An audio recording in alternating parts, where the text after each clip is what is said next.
ಶುರು ಮಾಡೋಣ. ನಿನ್ನೆ ದಾಜಿಯವರು ಒಂದು ಕತೆ ಹೇಳ್ತಾ ಇದ್ರು. ಒಬ್ಬ ಯೋಗಿ ಒಬ್ಬ ಹುಡುಗನಿಗೆ ಕೋತಿ ಬಗ್ಗೆ ಯೋಚನೆ ಮಾಡಬೇಡ ಅಂತ ಹೇಳಿದ್ರೆ ಅವನು ರಾತ್ರಿ ಪೂರ್ತಿ ಕೋತಿ ಬಗ್ಗೆನೇ ಚಿಂತೆ ಮಾಡೋದ್ರಲ್ಲಿ ಮಗ್ನನಾಗಿದ್ದ. ಅವನು ಬಂದು ವಾಪಸ್ ಹೇಳ್ತಾನೆ ಯೋಗಿಗೆ, ನೀವು ಕೋತಿ ಬಗ್ಗೆ ಏನನ್ನು ಹೇಳಬಾರ್ದಿತ್ತು ಅಂತ. ನಾವು ಸ್ವಭಾವತಃ ಪ್ರಯತ್ನಶೀಲರಾಗಿ ಏಕಿದ್ದೇವೆ ಎಂದು ನಾನು ಕೇಳಿದೆ. ಪ್ರಯತ್ನದ ಮೂಲ ನಮ್ಮ ಮೂಲ ಸ್ಥಿತಿಯಾದ ತಳಮಳದಲ್ಲಿದೆ ಎಂದು ಹೇಳಿದರು ದಾಜಿ. ತನ್ನ ಮೂಲ ಸ್ಥಿತಿಗೆ ಮರಳಲು, ಮೂಲದೊಂದಿಗೆ ವಿಲಯವಾಗಲು ಹಂಬಲಿಸುವ ಆತ್ಮದ ಅಗತ್ಯದಲ್ಲಿ ಅದರ ಮೂಲವಿದೆ. ತಳಮಳವೆಂದೇ ಅದು. ನಾವು ಯಾಕೆ ತಳಮಳ ಅನುಭವಿಸ್ತೀವಿ ಅಂತಂದ್ರೆ, ಆತ್ಮ ತನ್ನ ಮೂಲಕ್ಕೆ ಹೋಗಿ ಏನು ಸೇರ್ಕೋಬೇಕಂತಿದೆಯಲ್ಲ, ಆ ಒಂದು ಕಾರಣಕ್ಕೋಸ್ಕರ ನಾವು ನಮ್ಮ ಸ್ತರದಲ್ಲಿ ತಳಮಳವನ್ನು ಅನುಭವಿಸ್ತೀವಿ. ಅದೇ ನಮ್ಮನ್ನು ಆಧ್ಯಾತ್ಮಿಕ ಅನ್ವೇಷಣೆಯನ್ನಾಗಿ ಬದಲಾಯಿಸುತ್ತದೆ. ಈ ಎಲ್ಲ ತಳಮಳದೊಂದಿಗೆ ನೀವು ಏನನ್ನೂ ಹುಡುಕುತ್ತಿದ್ದೀರಿ. ಪ್ರಸ್ತುತ ಕ್ಷಣದಲ್ಲಿ ನೀವು ಅನುಭವಿಸುತ್ತಿರುವ ಅತೃಪ್ತಿ ಮತ್ತು ಅಸ್ಥಿರತೆಗಳಿಂದ ಪಾರಾಗ ಬಯಸುತ್ತಿದ್ದೀರಿ. ಅದರೊಡನೆ ಮುಂದಿನ ಕ್ಷಣ ನಿಮ್ಮಲ್ಲಿ ತೃಪ್ತಿ ಮತ್ತು ಶಾಂತಿಯನ್ನು ತರುತ್ತದೆ ಎಂದು ಆಶಿಸುತ್ತೀರಿ. ಅಷ್ಟರಲ್ಲಿ ನಿಮ್ಮ ಭೂತಕಾಲವನ್ನು ಪುನರಾವರ್ತಿಸುತ್ತೀರೆಂದು ಭಯಪಡುತ್ತೀರಿ. ಈ ಭೂತಕಾಲ ನಿಮ್ಮ ವರ್ತಮಾನದಲ್ಲಿ ಅಸ್ಥಿರ ಸ್ಥಿತಿಯನ್ನು ತಂದಿದೆ. ಇದೆಲ್ಲದರ ನಡುವೆ ವರ್ತಮಾನದ ಕೊನೆಯಿಲ್ಲದ ಸಾಧ್ಯತೆಗಳನ್ನು ಕಳೆದುಕೊಳ್ಳುತ್ತೀರಿ. ಸಮಾಧಾನ ನಿಮ್ಮಿಂದ ದೂರವಾಗುತ್ತೆ, ಪ್ರೇರಣೆ ದೂರವಾಗುತ್ತದೆ. ಇದು ನಮ್ಮ ಈಗಿನ ಪರಿಸ್ಥಿತಿ. ಯಾವಾಗಲೂ ನಾವು ಭೂತಕಾಲದ ಬಗ್ಗೆ ಚಿಂತೆ ಮಾಡ್ತಾ ಇರ್ತೀವಿ, ಇಲ್ಲ ಭವಿಷ್ಯತ್ ಕಾಲದ ಬಗ್ಗೆ ಚಿಂತೆ ಮಾಡ್ತಾ ಇರ್ತೀವಿ. ವರ್ತಮಾನದಲ್ಲಿ ಇರೋದನ್ನೇ ನಾವು ಬಿಟ್ಬಿಡ್ತೀವಿ, ಮರೆತು ಹೋಗ್ತೀವಿ. ಯಾವಾಗಲೂ ನಾವು ವರ್ತಮಾನದಲ್ಲಿರುವೋ ನಮಗೆ ಅಸ್ಥಿರ ಅಂತ ಅನಿಸುತ್ತೆ, ಅತೃಪ್ತಿ ಅಂತ ಅನಿಸುತ್ತೆ ಜೀವನದಲ್ಲಿ. ಯಾರು ವರ್ತಮಾನದಲ್ಲಿ ಜೀವನ ಮಾಡಲಿಕ್ಕೆ ಸಾಧ್ಯ ಮಾಡ್ಕೊಳ್ತಾರೋ ಅವರ ಜೀವನ ತೃಪ್ತಿಕರವಾಗಿದೆ, ಸಮಾಧಾನಕರವಾಗಿದೆ, ಸ್ಥಿರತೆಯಿಂದ ಕೂಡಿರುತ್ತೆ, ಸುಲಭವಾಗಿ ನಡೀತಾ ಇರುತ್ತೆ. ಯಾರು ವರ್ತಮಾನದಲ್ಲಿ ಇರ್ತಾರೋ ಅವರು. ನಾವು ತೃಪ್ತರಾದಾಗ ನಮ್ಮ ಪ್ರಯತ್ನಗಳನ್ನು ಕೈ ಬಿಡುತ್ತೇವೆ. ಆದರೆ ಕೊನೆಯಲ್ಲಿ ನಮ್ಮೆಲ್ಲ ಪ್ರಯತ್ನಗಳನ್ನು ಬಿಟ್ಟಾಗಲೇ ನಾವು ತೃಪ್ತರಾಗುವುದು. ಇದೊಂದು ಪ್ಯಾರಾಡಾಕ್ಸ್. ದಾಜಿಯವರು ಪ್ಯಾರಾಡಾಕ್ಸ್ ಅಂತ ಪುಸ್ತಕಗಳು ಬರೆದಿದ್ದಾರಲ್ಲ, ಒಂದು ವಿರೋಧಾಭಾಸ. ನೋಡಿ, ನಾವು ತೃಪ್ತರಾದಾಗ ಮಾತ್ರ ನಮ್ಮ ಪ್ರಯತ್ನಗಳನ್ನು ಕೈ ಬಿಡ್ತೀವಿ, ಆದರೆ ಕೊನೆಯಲ್ಲಿ ನಮ್ಮೆಲ್ಲ ಪ್ರಯತ್ನಗಳನ್ನು ಬಿಟ್ಟಾಗಲೇ ನಾವು ತೃಪ್ತರಾಗೋದು. ಇದನ್ನ ಹೆಂಗೆ ಇದರಿಂದ ಹೊರಗಡೆ ಬರೋದು ಅಂದರೆ ಇದೊಂದು ವಿರೋಧಾಭಾಸ. ನಾನಿಂದೆ ಅದು ಕ್ಯಾಶ್ 22. ದಾಜಿ ಹೇಳಿದರು, ಐಹಿಕ ಪ್ರಪಂಚದಲ್ಲಿ ನಿರ್ದಿಷ್ಟ ಫಲಿತಾಂಶಕ್ಕಾಗಿ ಪ್ರಯತ್ನ ಮಾಡುವುದನ್ನು ನಾವು ರೂಢಿಸಿಕೊಂಡಿದ್ದೇವೆ. ವಾಸ್ತವವಾಗಿ ಪ್ರಯತ್ನದ ವಿನಃ ಫಲವೇ ಸಿಗದು. ಹಸಿದವನು ತಾನು ತಿಂದ ಬೆಳಗುವೆ ಆಹಾರವನ್ನು ಹುಡುಕುವುದನ್ನು ನಿಲ್ಲಿಸುತ್ತಾನೆ. ಉಪವಾಸ ಹೊಟ್ಟೆ ತುಂಬಿಸುವುದಿಲ್ಲ. ಆದರೆ ಆಧ್ಯಾತ್ಮದಲ್ಲಿ ನಿಯಮಗಳು ವಿಭಿನ್ನವಾಗಿವೆ. ಆಧ್ಯಾತ್ಮದಲ್ಲಿ ಹಸಿವೆಯನ್ನು ಕೈ ಬಿಡುವುದರಿಂದ ನಿಮ್ಮ ಹೊಟ್ಟೆ ತುಂಬುತ್ತದೆ. ಇದನ್ನು ಅಂಡರ್ಲೈನ್ ಮಾಡ್ಕೊಳ್ರಿ. ಲೌಕಿಕ ಸ್ತರದಲ್ಲಿ ನಾವು ಹೆಚ್ಚು ಪ್ರಯತ್ನ ಪಡ್ತೀವಿ. ಆಧ್ಯಾತ್ಮಿಕ ಸ್ತರದಲ್ಲಿ ಪ್ರಯತ್ನ ಕಡಿಮೆ ಮಾಡಿದಷ್ಟು ಕೂಡ ಆಧ್ಯಾತ್ಮಿಕ ಸ್ಥಿತಿಗಳು ನಮಗೆ ಅಂಕುರವಾಗತ್ತೆ. ಹಾಗಾದ್ರೆ ಧ್ಯಾನನೇ ಮಾಡೋದು ಬಿಟ್ಬಿಡೋದು ಅಂತಲ್ಲ. ಧ್ಯಾನದಲ್ಲಿ ಪ್ರಯತ್ನ ಇರಬಾರದು, ಆದರೆ ಧ್ಯಾನದಲ್ಲಿ ಕೂತ್ಕೋಬೇಕು. ಧ್ಯಾನದಲ್ಲಿ ಹೆಚ್ಚಿನ ಒತ್ತಡ ಇರಬಾರದು, ಇದು ಅದರ ಅರ್ಥ. ಆಧ್ಯಾತ್ಮದಲ್ಲಿ ಸಾಧನೆ ಮಾಡ್ಬೇಕಂದ್ರೆ, ಪ್ರಯತ್ನ ಬಿಡ್ಬೇಕಂದ್ರೆ ಧ್ಯಾನನೇ ಮಾಡಲ್ಲ, ನಾವು ಆರಾಮಾಗಿರ್ತೀವಿ ಅಂತ ಅನ್ಕೊಂಡ್ರೆ ಆಗಲ್ಲ. ಪ್ರಯತ್ನ ಬಿಡಬೇಕು ಅಂತಂದ್ರೆ ಅದರಲ್ಲಿ ಇರ್ತಕ್ಕಂಥ ಒತ್ತಡನ ನಾವು ತೆಗೆದು ಹಾಕ್ಬೇಕು. ಅಂದ್ರೆ ನಮ್ಮ ಹುಡುಕಾಟ, ನಮ್ಮ ಪ್ರಯತ್ನಗಳು ಮತ್ತು ನಮ್ಮನ್ನೇ ನಾವು ಬಿಟ್ಟು ಕೊಟ್ಟಾಗ ನಿಜವಾದ ಅವಸ್ಥೆ ಲಭ್ಯವಾಗುತ್ತದೆ. ಅಲ್ಲಿ ನೋಡಿ, ನಮ್ಮನ್ನೇ ನಾವು ಬಿಟ್ಟು ಕೊಟ್ಟಾಗ ಆಗ ಅಂತರಾತ್ಮವು ಎಲ್ಲೇ ಇಲ್ಲದ ಸೌಂದರ್ಯ, ನೈಜ ಸೌಂದರ್ಯ ಹೊಂದಿದೆ ಪ್ರಕಟಗೊಳ್ಳುತ್ತದೆ. ನಿಮ್ಮ ಹುಡುಕಾಟವನ್ನು ಬಿಡುವ ಮೂಲಕ ನೀವು ಏನನ್ನು ಹುಡುಕುತ್ತಿದ್ದೀರೋ ಅದಕ್ಕೆ ನೀವು ತೆರೆದುಕೊಳ್ಳುವಿರಿ. ನಿಮ್ಮನ್ನು ನೀವು ಕಳೆದುಕೊಳ್ಳುವುದರಿಂದ ನೀವೇನನ್ನು ಹುಡುಕುತ್ತಿದ್ದೀರೋ ಅದೇ ನೀವಾಗುವಿರಿ. ಇದು ಆಧ್ಯಾತ್ಮದ ಮಾರ್ಗ. ನೀವು ಹುಡುಕಾಟವನ್ನು ಬಿಡುವುದರ ಮೂಲಕ ನೀವು ಏನನ್ನು ಹುಡುಕುತ್ತೀರೋ ಅದಕ್ಕೆ ನಿಮ್ಮನ್ನು ನೀವು ತೆರೆದುಕೊಳ್ತಾ ಇದ್ದೀರಿ. ನಿಮ್ಮನ್ನು ನೀವು ಕಳೆದುಕೊಳ್ಳುವುದರಿಂದ ನೀವೇನನ್ನು ಹುಡುಕುತ್ತಿದ್ದೀರೋ ಅದೇ ನೀವಾಗಿರುವಿರಿ. ಇದು ಆಧ್ಯಾತ್ಮದ ಮಾರ್ಗ. ದಾಜಿ ವಿರಾಮ ನೀಡಿದರು. ಎಲ್ಲ ಪ್ರಯತ್ನಗಳನ್ನು ಬಿಡುವುದೆಂದರೆ ಖಂಡಿತ ಧ್ಯಾನ ಮಾಡುವುದನ್ನು ನಿಲ್ಲಿಸಬೇಕೆಂದಲ್ಲ ಅವರೆಂದರು. ಇದು ಮಾಮೂಲಿ ನಮ್ಮ ಜನ ಹಂಗೆ ಅನ್ಕೊಳ್ತಾರೆ. ಎಲ್ಲ ಪ್ರಯತ್ನ ನಿಲ್ಲಿಸಬೇಕು ಅಂತ ದಾಜಿ ಹೇಳ್ತಾರೆ, ಸರಿ ಧ್ಯಾನನೂ ಮಾಡೋ ಅವಶ್ಯಕತೆ ಇಲ್ಲ, ಆರಾಮಾಗಿದ್ಬೋಣ ಅಂತ ಅನ್ಕೊಳ್ತಾರೆ. ಹಾಗಾಗಿ ಮತ್ತೆ ಅವರು ಎಚ್ಚರಿಕೆ ಕೊಡ್ತಾ ಇದ್ದಾರೆ. ಹೆಚ್ಚು ಹೆಚ್ಚು ಧ್ಯಾನ ಮಾಡಿರಿ, ಹುಡುಕಾಟವನ್ನು ಬಿಡುವುದೆಂದರೆ ಧ್ಯಾನದಲ್ಲಿ ಹುಡುಕಾಟದ ಮನೋಭಾವವನ್ನು ಬಿಡಿರೆಂದು ಅರ್ಥ. ಅಂದ್ರೆ ಧ್ಯಾನ ಸಹಜವಾಗಿ ನಡೆಯುವಂತ ಒಂದು ಕ್ರಿಯೆ ಆಗ್ಬೇಕು. ಧ್ಯಾನದಲ್ಲಿ ನಾವು ಹುಡುಕಾಡ್ತಾ ಇದೀವಿ ಅಂತಂದ್ರೆ ಅದರಲ್ಲಿ ನಾವು ನಮ್ಮ ಮನಸ್ಸನ್ನ ತಟಸ್ಥಗೊಳಿಸ್ತೀರಾ, ಮನಸ್ಸನ್ನ ಸಕ್ರಿಯವಾಗಿ ಇಡ್ತಿದೀವಿ. ಧ್ಯಾನದ ಅವಸ್ಥೆ ಆತ್ಮ ಪ್ರಕಟ ಆಗ್ಬೇಕಂತಂದ್ರೆ ದೇಹ ಮನಸ್ಸು ಎರಡು ಸ್ಥಿರವಾದಾಗ ಇವೆರಡರ ಹಿಂದೆ ಇರತಕ್ಕಂಥ ಆತ್ಮ ಪ್ರಕಟ ಆಗುತ್ತೆ. ಇವೆರಡರಲ್ಲಿ ಚಲನೆ ಇದ್ದಾಗ, ಇವೆರಡರಲ್ಲಿ ಜಾಸ್ತಿ ಕೆಲಸ ನಡೀತಿರ್ಬೇಕಾದ್ರೆ ಆವಾಗ ಆತ್ಮ ಪ್ರಕಟ ಆಗಲಿಕ್ಕೆ ಸಾಧ್ಯವಿಲ್ಲ. ಹುಡುಕಾಟದ ಮನೋಭಾವ ಬಿಡಬೇಕು ಧ್ಯಾನದಲ್ಲಿ. ಏನ್ ಬರುತ್ತೋ, ಏನ್ ಅನಾವರಣಗೊಳ್ಳುತ್ತೋ, ನಾವು ಹಿಂದೆ ಓದಿದ್ವಿ. ಧ್ಯಾನದಲ್ಲಿ ಏನ್ ಅನಾವರಣಗೊಳ್ಳುತ್ತೋ ಆ ಅನಾವರಣಗೊಳ್ಳಿಕ್ಕೆ ನಾವು ಕಾತುರರಾಗಿ ಕಾಯಬೇಕಷ್ಟೇ. ರಿಲ್ಯಾಕ್ಸ್ ಆಗಿ ಕಾಯಬೇಕು, ಬೇರೆ ಏನು ಮಾಡುವಂತ ಅಗತ್ಯ ಇಲ್ಲ ಧ್ಯಾನದಲ್ಲಿ. ನೀವು ನಿಮ್ಮ ಪ್ರಯತ್ನಪೂರ್ವಕ ಒತ್ತಾಯಪೂರ್ವಕ ರೀತಿಯನ್ನು ಬಿಡಿ. ಯಾವುದನ್ನು ಸಾಧಿಸಬೇಕೆಂದಿದ್ದರೂ ಕ್ರಿಯೆ ಅವಶ್ಯಕ. ಸರಿನಾ? ಕ್ರಿಯೆಯು ಕರ್ಮಯೋಗದ ಮುಖ್ಯ ಸೂತ್ರ ನಾನು ಹೇಳಿದೆ. ಹೌದು, ದಾಜಿ ಹೇಳಿದರು. ಹಾಗಾದ್ರೆ ನಾವು ಧ್ಯಾನ ಮಾಡಬೇಕು, ಅಭ್ಯಾಸ ಮಾಡಬೇಕು, ಸಕ್ರಿಯರಾಗಬೇಕು. ಆದರೆ ನಮ್ಮ ಕಾರ್ಯಗಳು ಅಪ್ರಯತ್ನವಾಗಿರಬೇಕು. ಜ್ಞಾಪಕ ಇದೆಯಾ? ಧ್ಯಾನ ಅಂದ್ರೆ ಅಪ್ರಯತ್ನ ಪೂರ್ವಕವಾಗಿ ಕೇಂದ್ರೀಕೃತವಾದಾಗ ಅದನ್ನು ಧ್ಯಾನ ಅಂತ ಹೇಳ್ತೀವಿ. ಪ್ರಯತ್ನ ಪೂರ್ವಕವಾಗಿ ನಾವು ಕೇಂದ್ರೀಕರಣ ಮಾಡಿದಾಗ ಅದನ್ನ ಏಕಾಗ್ರತೆ ಅಂತ ಕರಿತೀವಿ. ಅದು ಸುಲಭವಾಗಿ ಹರಿದು ಬರಬೇಕು, ತಂತಾನೆ ಬರಬೇಕು. ಆ ರೀತಿ ನಾವು ಮನೋಭಾವ ಇಟ್ಕೊಂಡು ಕೂತ್ಕೋಬೇಕಷ್ಟೆ. ನಿಜವಾದ ಅಪ್ರಯತ್ನಾತ್ಮಕ ಕ್ರಿಯೆಯು ನಮ್ಮಲ್ಲಿ ಆಂತರ್ಯದಿಂದ ಬಾಹ್ಯ ಪರಿವರ್ತನೆ ಆದಾಗ ಮಾತ್ರವೇ ಬರುತ್ತದೆ. ಕೇವಲ ವಿಶ್ರಾಂತಿ ವಿಧಾನ ಒಂದೇ ಇದನ್ನು ಸಾಧಿಸಲು ಸಾಧ್ಯವಿಲ್ಲ. ಈಗ ವಿಶ್ರಾಂತಿ ವಿಧಾನಕ್ಕೂ ಧ್ಯಾನಕ್ಕೂ ಇರತಕ್ಕಂಥ ವ್ಯತ್ಯಾಸ ಹೇಳ್ತಾ ಇದ್ದಾರೆ. ನಾವು ಎಷ್ಟೇ ವಿಶ್ರಾಂತಿ ವಿಧಾನ ಮಾಡಿದ್ರು ಕೂಡ ನಾವು ಬದಲಾವಣೆ ಆಗಲ್ಲ. ಧ್ಯಾನದಲ್ಲಿ ನಾವು ಆಂತರ್ಯದಿಂದ ಬಾಹ್ಯದ ಸ್ತರದವರೆಗೆ ಬದಲಾವಣೆಯನ್ನು ಕಾಣ್ತೀವಿ. ಇದು ಅಂಡರ್ಲೈನ್ ಮಾಡ್ಕೊಡ್ರಿ. ಬರೀ ರಿಲ್ಯಾಕ್ಸೇಷನ್ ಇಂದ, ವಿಶ್ರಾಂತಿ ವಿಧಾನದಿಂದ ನಾವು ಬದಲಾವಣೆ ಆಗಲ್ಲ. ಆದರೆ ಧ್ಯಾನದಲ್ಲಿ ನಾವು ಬದಲಾವಣೆಯನ್ನು ಕಾಣ್ತೀವಿ. ಯಾಕೆ? ಆಂತರ್ಯದಿಂದ ಬರ್ತಿರ್ತಕ್ಕಂಥ ಶಕ್ತಿಯನ್ನು ನಾವು ಟ್ಯಾಪ್ ಮಾಡಿದಾಗ, ಅದರಲ್ಲಿ ನೆಲೆಯಾದಾಗ, ಆ ಶಕ್ತಿಯ ಒಂದು ಸಹಾಯದಿಂದ ನಾವು ಬಾಹ್ಯದಲ್ಲಿ ಬದಲಾವಣೆಗಳನ್ನು ಕಾಣ್ತೀವಿ. ಆದರೆ ಅದು ತರುವ ಮಾನಸಿಕ ಸ್ಥಿರತೆಯು ನಮ್ಮ ಪರಿವರ್ತನೆಯ ನೈಜ ಕಾರಣವಾದ ದೈವಿ ಪ್ರೇರಣೆಗೆ ಅಪಾರ ಸ್ವೀಕೃತಿಯನ್ನು ಪ್ರಚೋದಿಸುತ್ತದೆ. ಹಾಗಾದ್ರೆ ರಿಲ್ಯಾಕ್ಸೇಷನ್ ಏನ್ ಮಾಡುತ್ತೆ? ಅದು ನಮಗೆ ಮಾನಸಿಕ ಸ್ಥಿರತೆ ತಗೊಂಡ್ಬರುತ್ತೆ. ಮೆಂಟಲ್ ಸ್ಟೆಬಿಲಿಟಿ ಅಥವಾ ಮಾನಸಿಕ ಸ್ಥಿರತೆ ಬಂದಾಗ ಒಳಗಡೆಯಿಂದ ಬರ್ತಾ ಇರತಕ್ಕಂಥ ದೈವಿ ಪ್ರೇರಣೆ ಇದೆಯಲ್ಲ, ಅದು ನಮ್ಮನ್ನ ಸ್ವೀಕರಿಸುವಂತ ರೀತಿಯಲ್ಲಿ ನಮಗೆ ಪ್ರೇರೇಪಣೆ ಮಾಡುತ್ತೆ. ಆ ದೈವಿ ಪ್ರೇರೇಪಣೆಯಿಂದ ನಾವು ಹೊರ ಹೋಗಲ್ಲ. ದೈವಿ ಧಾರೆ ಏನು ಅಥವಾ ದೈವಿ ಪ್ರೇರಣೆ ಏನು ಒಳಗಡೆಯಿಂದ ಬರುತ್ತಿದೆ, ಅದರಿಂದ ವಿಮುಖರಾಗಲ್ಲ. ಅದರ ಕಡೆಗೆ ಮುಖ ಮಾಡಿ ಕೂತ್ಕೊಳ್ಳಿಕ್ಕೆ ಸಾಧ್ಯವಾಗುತ್ತೆ. ಅದನ್ನು ಸ್ವೀಕರಿಸುವಂತ ರೀತಿಯಲ್ಲಿ ನಮಗೆ ವಿಶ್ರಾಂತಿ ವಿಧಾನ ಸಹಾಯ ಮಾಡುತ್ತೆ. ನಮ್ಮಲ್ಲಿ ಉದ್ವೇಗ ಚಿಂತನೆಗಳು ತುಂಬಿದಾಗ ಪ್ರಾಣಾಹುತಿಯ ಮೂಲಕ ಬರುವ ಉನ್ನತ ಮಟ್ಟದ ಸಹಾಯದ ಪಥದಿಂದ ವಿಚಲಿತರಾಗುತ್ತೇವೆ. ವಿಶ್ರಾಂತಿಯಿಂದ ಹೆಚ್ಚಿನ ಲಾಭವನ್ನು ಪಡೆಯುತ್ತೇವೆ. ವಿಶ್ರಾಂತಿ ವಿಧಾನ ಇದಕ್ಕೋಸ್ಕರ ಮುಖ್ಯ. ಹಾಗಾಗಿ ವಿಶ್ರಾಂತಿ ವಿಧಾನವು ಒಂದು ಬಗೆಯ ಕೀಲೆಣ್ಣೆಯಂತೆ. ಅದು ನಿಜವಾದ ಆಧ್ಯಾತ್ಮಿಕ ಕಾರ್ಯ ತಡೆಯಿಲ್ಲದೆ ಹರಿಯುವಂತೆ ಮಾಡುತ್ತದೆ. ಲೂಬ್ರಿಕೆಂಟ್ ಅಂತ ಹೇಳ್ತೀವಿ. ಕೀಲೆಣ್ಣೆ ಅಂದ್ರೆ ಲೂಬ್ರಿಕೆಂಟ್. ಎರಡು ವಿಚಾರಗಳ ನಡುವೆ ಘರ್ಷಣೆ ಬರ್ತೀರ, ಅದು ಸರಿ ಸಾಕಾಗಿ ನಡ್ಕೊಂಡು ಹೋಗುವ ರೀತಿಯಲ್ಲಿ ಕೆಲಸ ಮಾಡುತ್ತೆ. ಖಂಡಿತ ಜಾತಿ ಹೇಳಿದರು. ಧ್ಯಾನಕ್ಕೂ ಮೊದಲು ದೇಹದ ವಿಶ್ರಾಂತಿಯ ಉದ್ದೇಶವೆಂದರೆ ಈ ದೈವಿ ಕಾರ್ಯವನ್ನು ಸುಗಮಗೊಳಿಸುವುದು ಮಾತ್ರ. ನಾವು ಅತೀವವಾಗಿ ವಿಶ್ರಾಂತಿ ಸ್ಥಿತಿಯಲ್ಲಿದ್ದಾಗ ಈ ಕ್ರಿಯೆಯಲ್ಲಿ ನಾವು ಅಡ್ಡಿಯಾಗುವುದು ಕಡಿಮೆ ಆಗುತ್ತದೆ ಮತ್ತು ನಾವು ಹೆಚ್ಚು ಗ್ರಹಿಕೆಯುಳ್ಳವರಾಗುತ್ತೇವೆ. ನಮ್ಮ ಧ್ಯಾನಸ್ಥ ಹೃದಯಗಳಿಗೆ ತಂಪು ನೀಡುವ ಪ್ರಾಣಹುತಿಯ ಆ ಸೂಕ್ಷ್ಮ ತುಂತುರುಗಳಿಗೆ ನಾವು ಮುಕ್ತರಾಗುತ್ತೇವೆ. ಅದು ಸೂಕ್ಷ್ಮವಾದಂತ ತುಂತುರು ಅಂತ ಹೇಳ್ತಾರೆ. ತುಂತುರು ಮಳೆ ಅಂತ ಹೇಳ್ತೀವಲ್ಲ, ಆ ರೀತಿ ಇರುತ್ತೆ ಪ್ರಾಣಹುತಿ. ಬಹಳ ಲೈಟ್ ಆಗಿರುತ್ತೆ. ಆ ಒಂದು ಸ್ಥಿತಿಗೆ ನಮ್ಮ ಹೃದಯ ಈಗ ಹೊಂದಿಕೊಳ್ಳುತ್ತೆ. ಅದನ್ನು ಹೊತ್ತುಕೊಂಡು ಅದನ್ನು ಜಾಸ್ತಿ ಹೀರ್ಕೊಂಡು ಅದರಿಂದ ಬೆಳಿಲಿಕ್ಕೆ ಸಹಾಯ ಆಗುತ್ತೆ. ಇದು ವಿಶ್ರಾಂತಿ ವಿಧಾನದ ಲಾಭ. ವಿಶ್ರಾಂತಿ ವಿಧಾನದಲ್ಲಿ ನಮ್ಮನ್ನು ವಿಶ್ರಾಂತಿಗೊಳ್ಳುವ ಸೂಚನೆಗಳ ಸರಣಿ ಇದೆ. ಇದನ್ನು ಮಾಡಿದ ಕೂಡಲೇ ಧ್ಯಾನ ಮಾಡುವುದು ಉತ್ತಮ.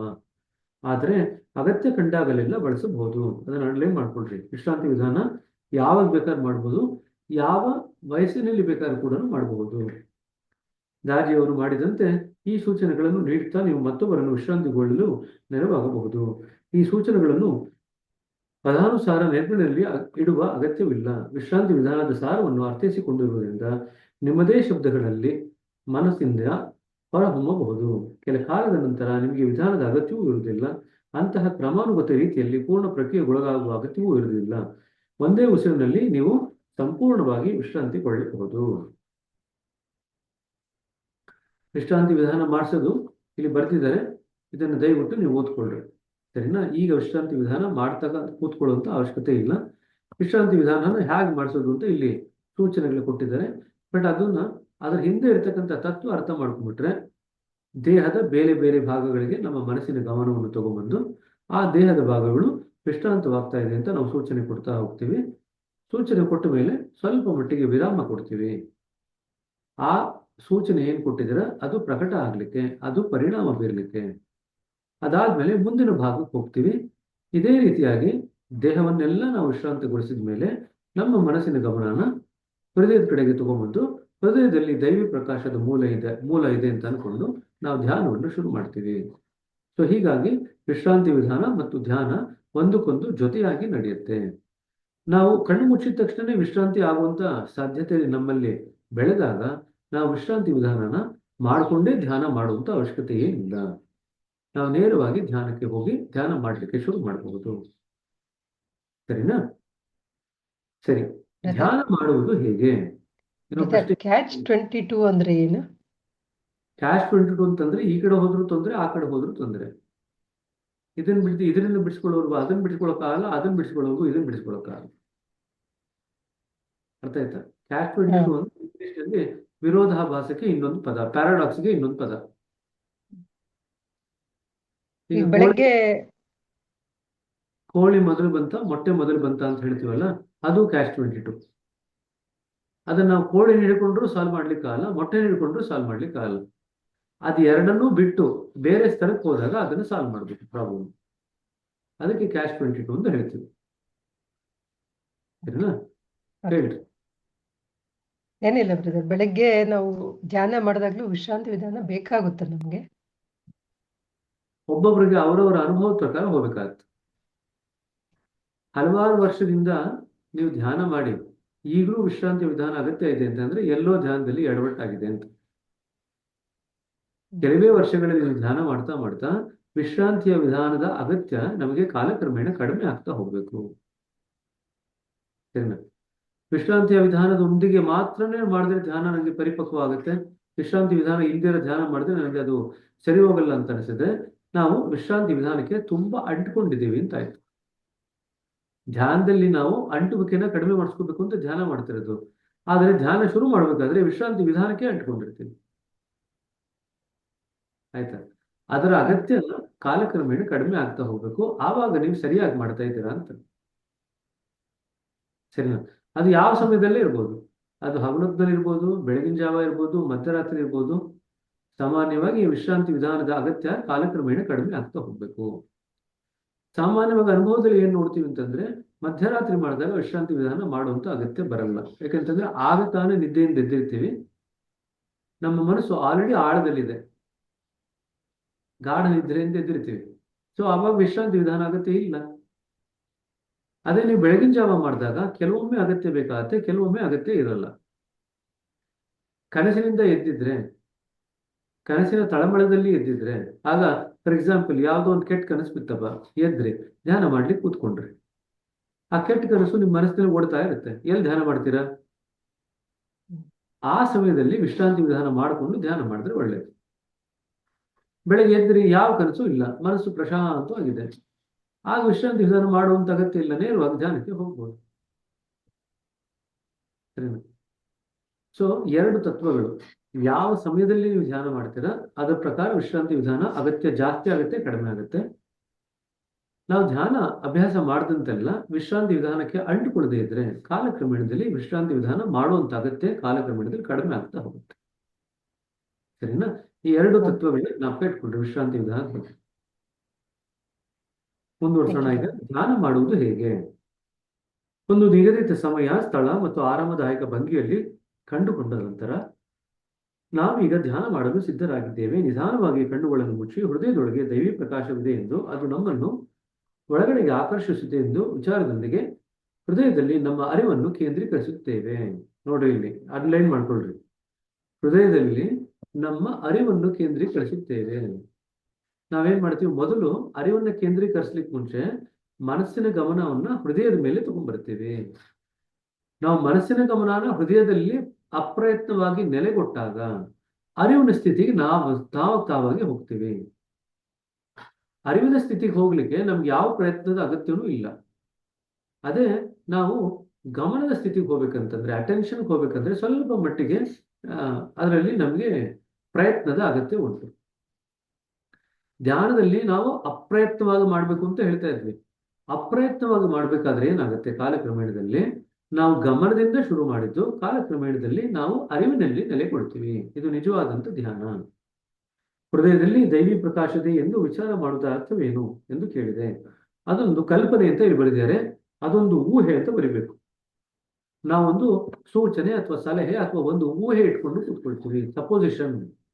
ಸಪೋಸಿಷನ್ ಅಂದ್ರೆ ಊಹೆ, ಸಜೆಷನ್ ಅಂದ್ರೆ ಸೂಚನೆ ಅಥವಾ ಸಲಹೆ.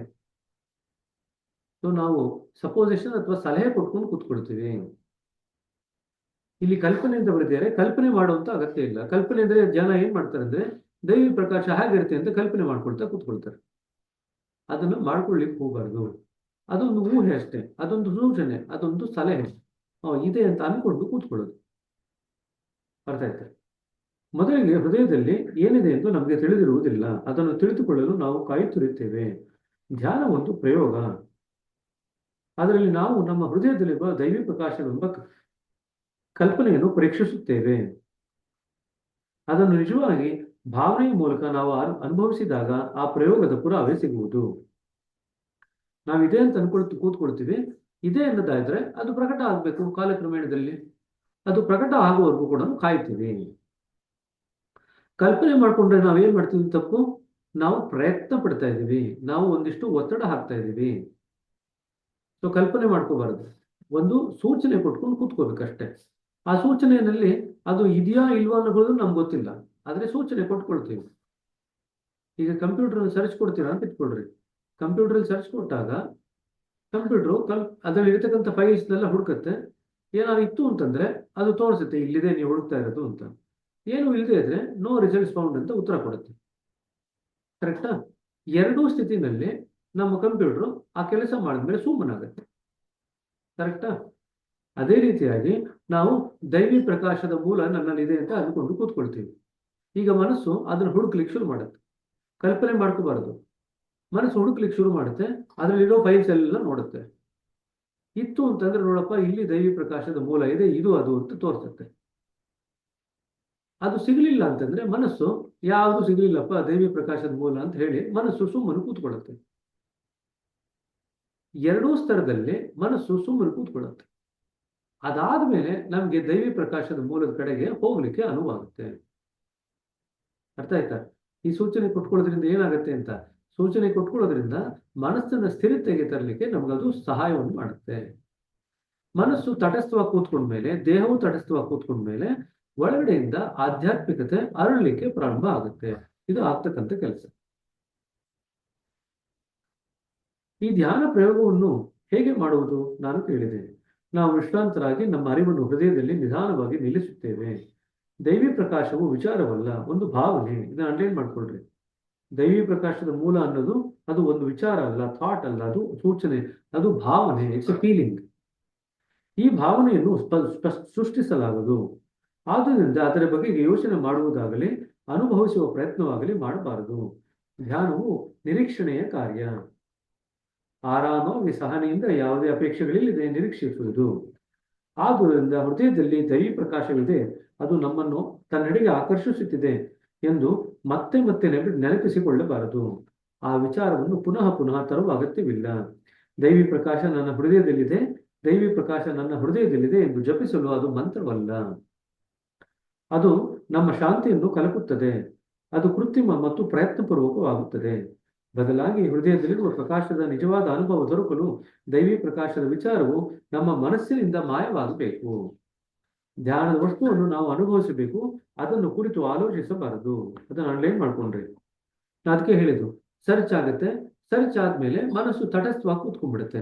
ಯಾವಾಗ ಮನಸ್ಸು ತಟಸ್ಥವಾಗಿ ಕೂತ್ಕೊಂಡ್ಬಿಡುತ್ತೋ ಆ ವಿಚಾರ ಕೂಡ ನಮ್ಮ ಮನಸ್ಸಿನಿಂದ ಮಾಯವಾಗೋಗುತ್ತೆ. ಅದಾದ್ಮೇಲೆ ಏನ್ ನಮಗೆ ಅನುಭವಕ್ಕೆ ಬರುತ್ತೆ, ಅದು ನಮಗೆ ದೈವಿ ಪ್ರಕಾಶದ ಕರ್ಕೊಂಡು ಹೋಗ್ತಾ ಇರತಕ್ಕಂಥ ಅನುಭವ. ಸೊ ಇಲ್ಲಿ ಎರಡು ಪಾಯಿಂಟ್ ಇಂಪಾರ್ಟೆಂಟ್ ಆ ಪ್ಯಾರಾಗ್ರಾಫ್ ಅಲ್ಲಿ. ದೈವಿ ಪ್ರಕಾಶ ಅನ್ನೋದು ವಿಚಾರವಲ್ಲ, ಭಾವನೆ, ಮೊದಲನೇದು. ಎರಡನೇದು, ದೈವಿ ಪ್ರಕಾಶ ವಿಚಾರವು ಮಂತ್ರ ಅಲ್ಲ, ಅದು ದೈವಿ ಪ್ರಕಾಶದ ವಿಚಾರವು ನಮ್ಮ ಮನಸ್ಸಿನಿಂದ ಮಾಯವಾಗಬೇಕು. ಧ್ಯಾನದ ವಸ್ತುವನ್ನು ನಾವು ಅನುಭವಿಸಬೇಕು, ಅದನ್ನು ಕುರಿತು ಆಲೋಚಿಸಬಾರದು. ಇದೆರಡು ತುಂಬಾ ಇಂಪಾರ್ಟೆಂಟ್ ಆ ಇಡೀ ಪ್ಯಾರಾಗ್ರಾಫ್ ಅಲ್ಲಿ.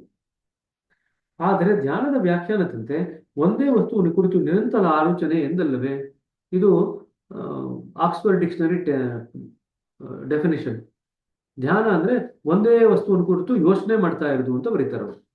ಇಲ್ಲಿ ಯೋಚನೆಗೆ ಅವಕಾಶವೇ ಇಲ್ಲ, ವಿಚಾರಕ್ಕೆ ಅವಕಾಶವೇ ಇಲ್ಲ. ಹೌದು, ದಾಜಿ ಹೇಳಿದೆವು, ನಾವು ನಿರಂತರವಾಗಿ ಸಂಪೂರ್ಣವಾಗಿ ಆ ವಿಚಾರದ ಮೇಲೆ ಗಮನವನ್ನು ಇಡುತ್ತೇವೆ. ಆದರೆ ಅದು ಆಳವಾದ ಏಕಚಿತ್ತತೆ, ಅಂದ್ರೆ ಬಹುತೇಕ ಸುಪ್ತ ಪ್ರಜ್ಞೆಯ ಏಕಚಿತ್ತತೆ. ಜನರು ಇದನ್ನು ಅಪಾರ್ಥ ಮಾಡಿಕೊಂಡಿದ್ದಾರೆ. ಅದನ್ನು ಪ್ರಜ್ಞಾಪೂರ್ವಕ ವಿಚಾರವಾಗಿ ಹಿಡಿದುಕೊಳ್ಳಲು ಪ್ರಯತ್ನಿಸಿದಾಗ ನೀವು ಏಕಾಗ್ರತೆಗೊಳ್ಳುತ್ತೀರಿ, ಅದು ಧ್ಯಾನವಲ್ಲ. ಇದು ಅಂಡರ್ಲೈನ್ ಮಾಡ್ಕೊಳ್ರಿ.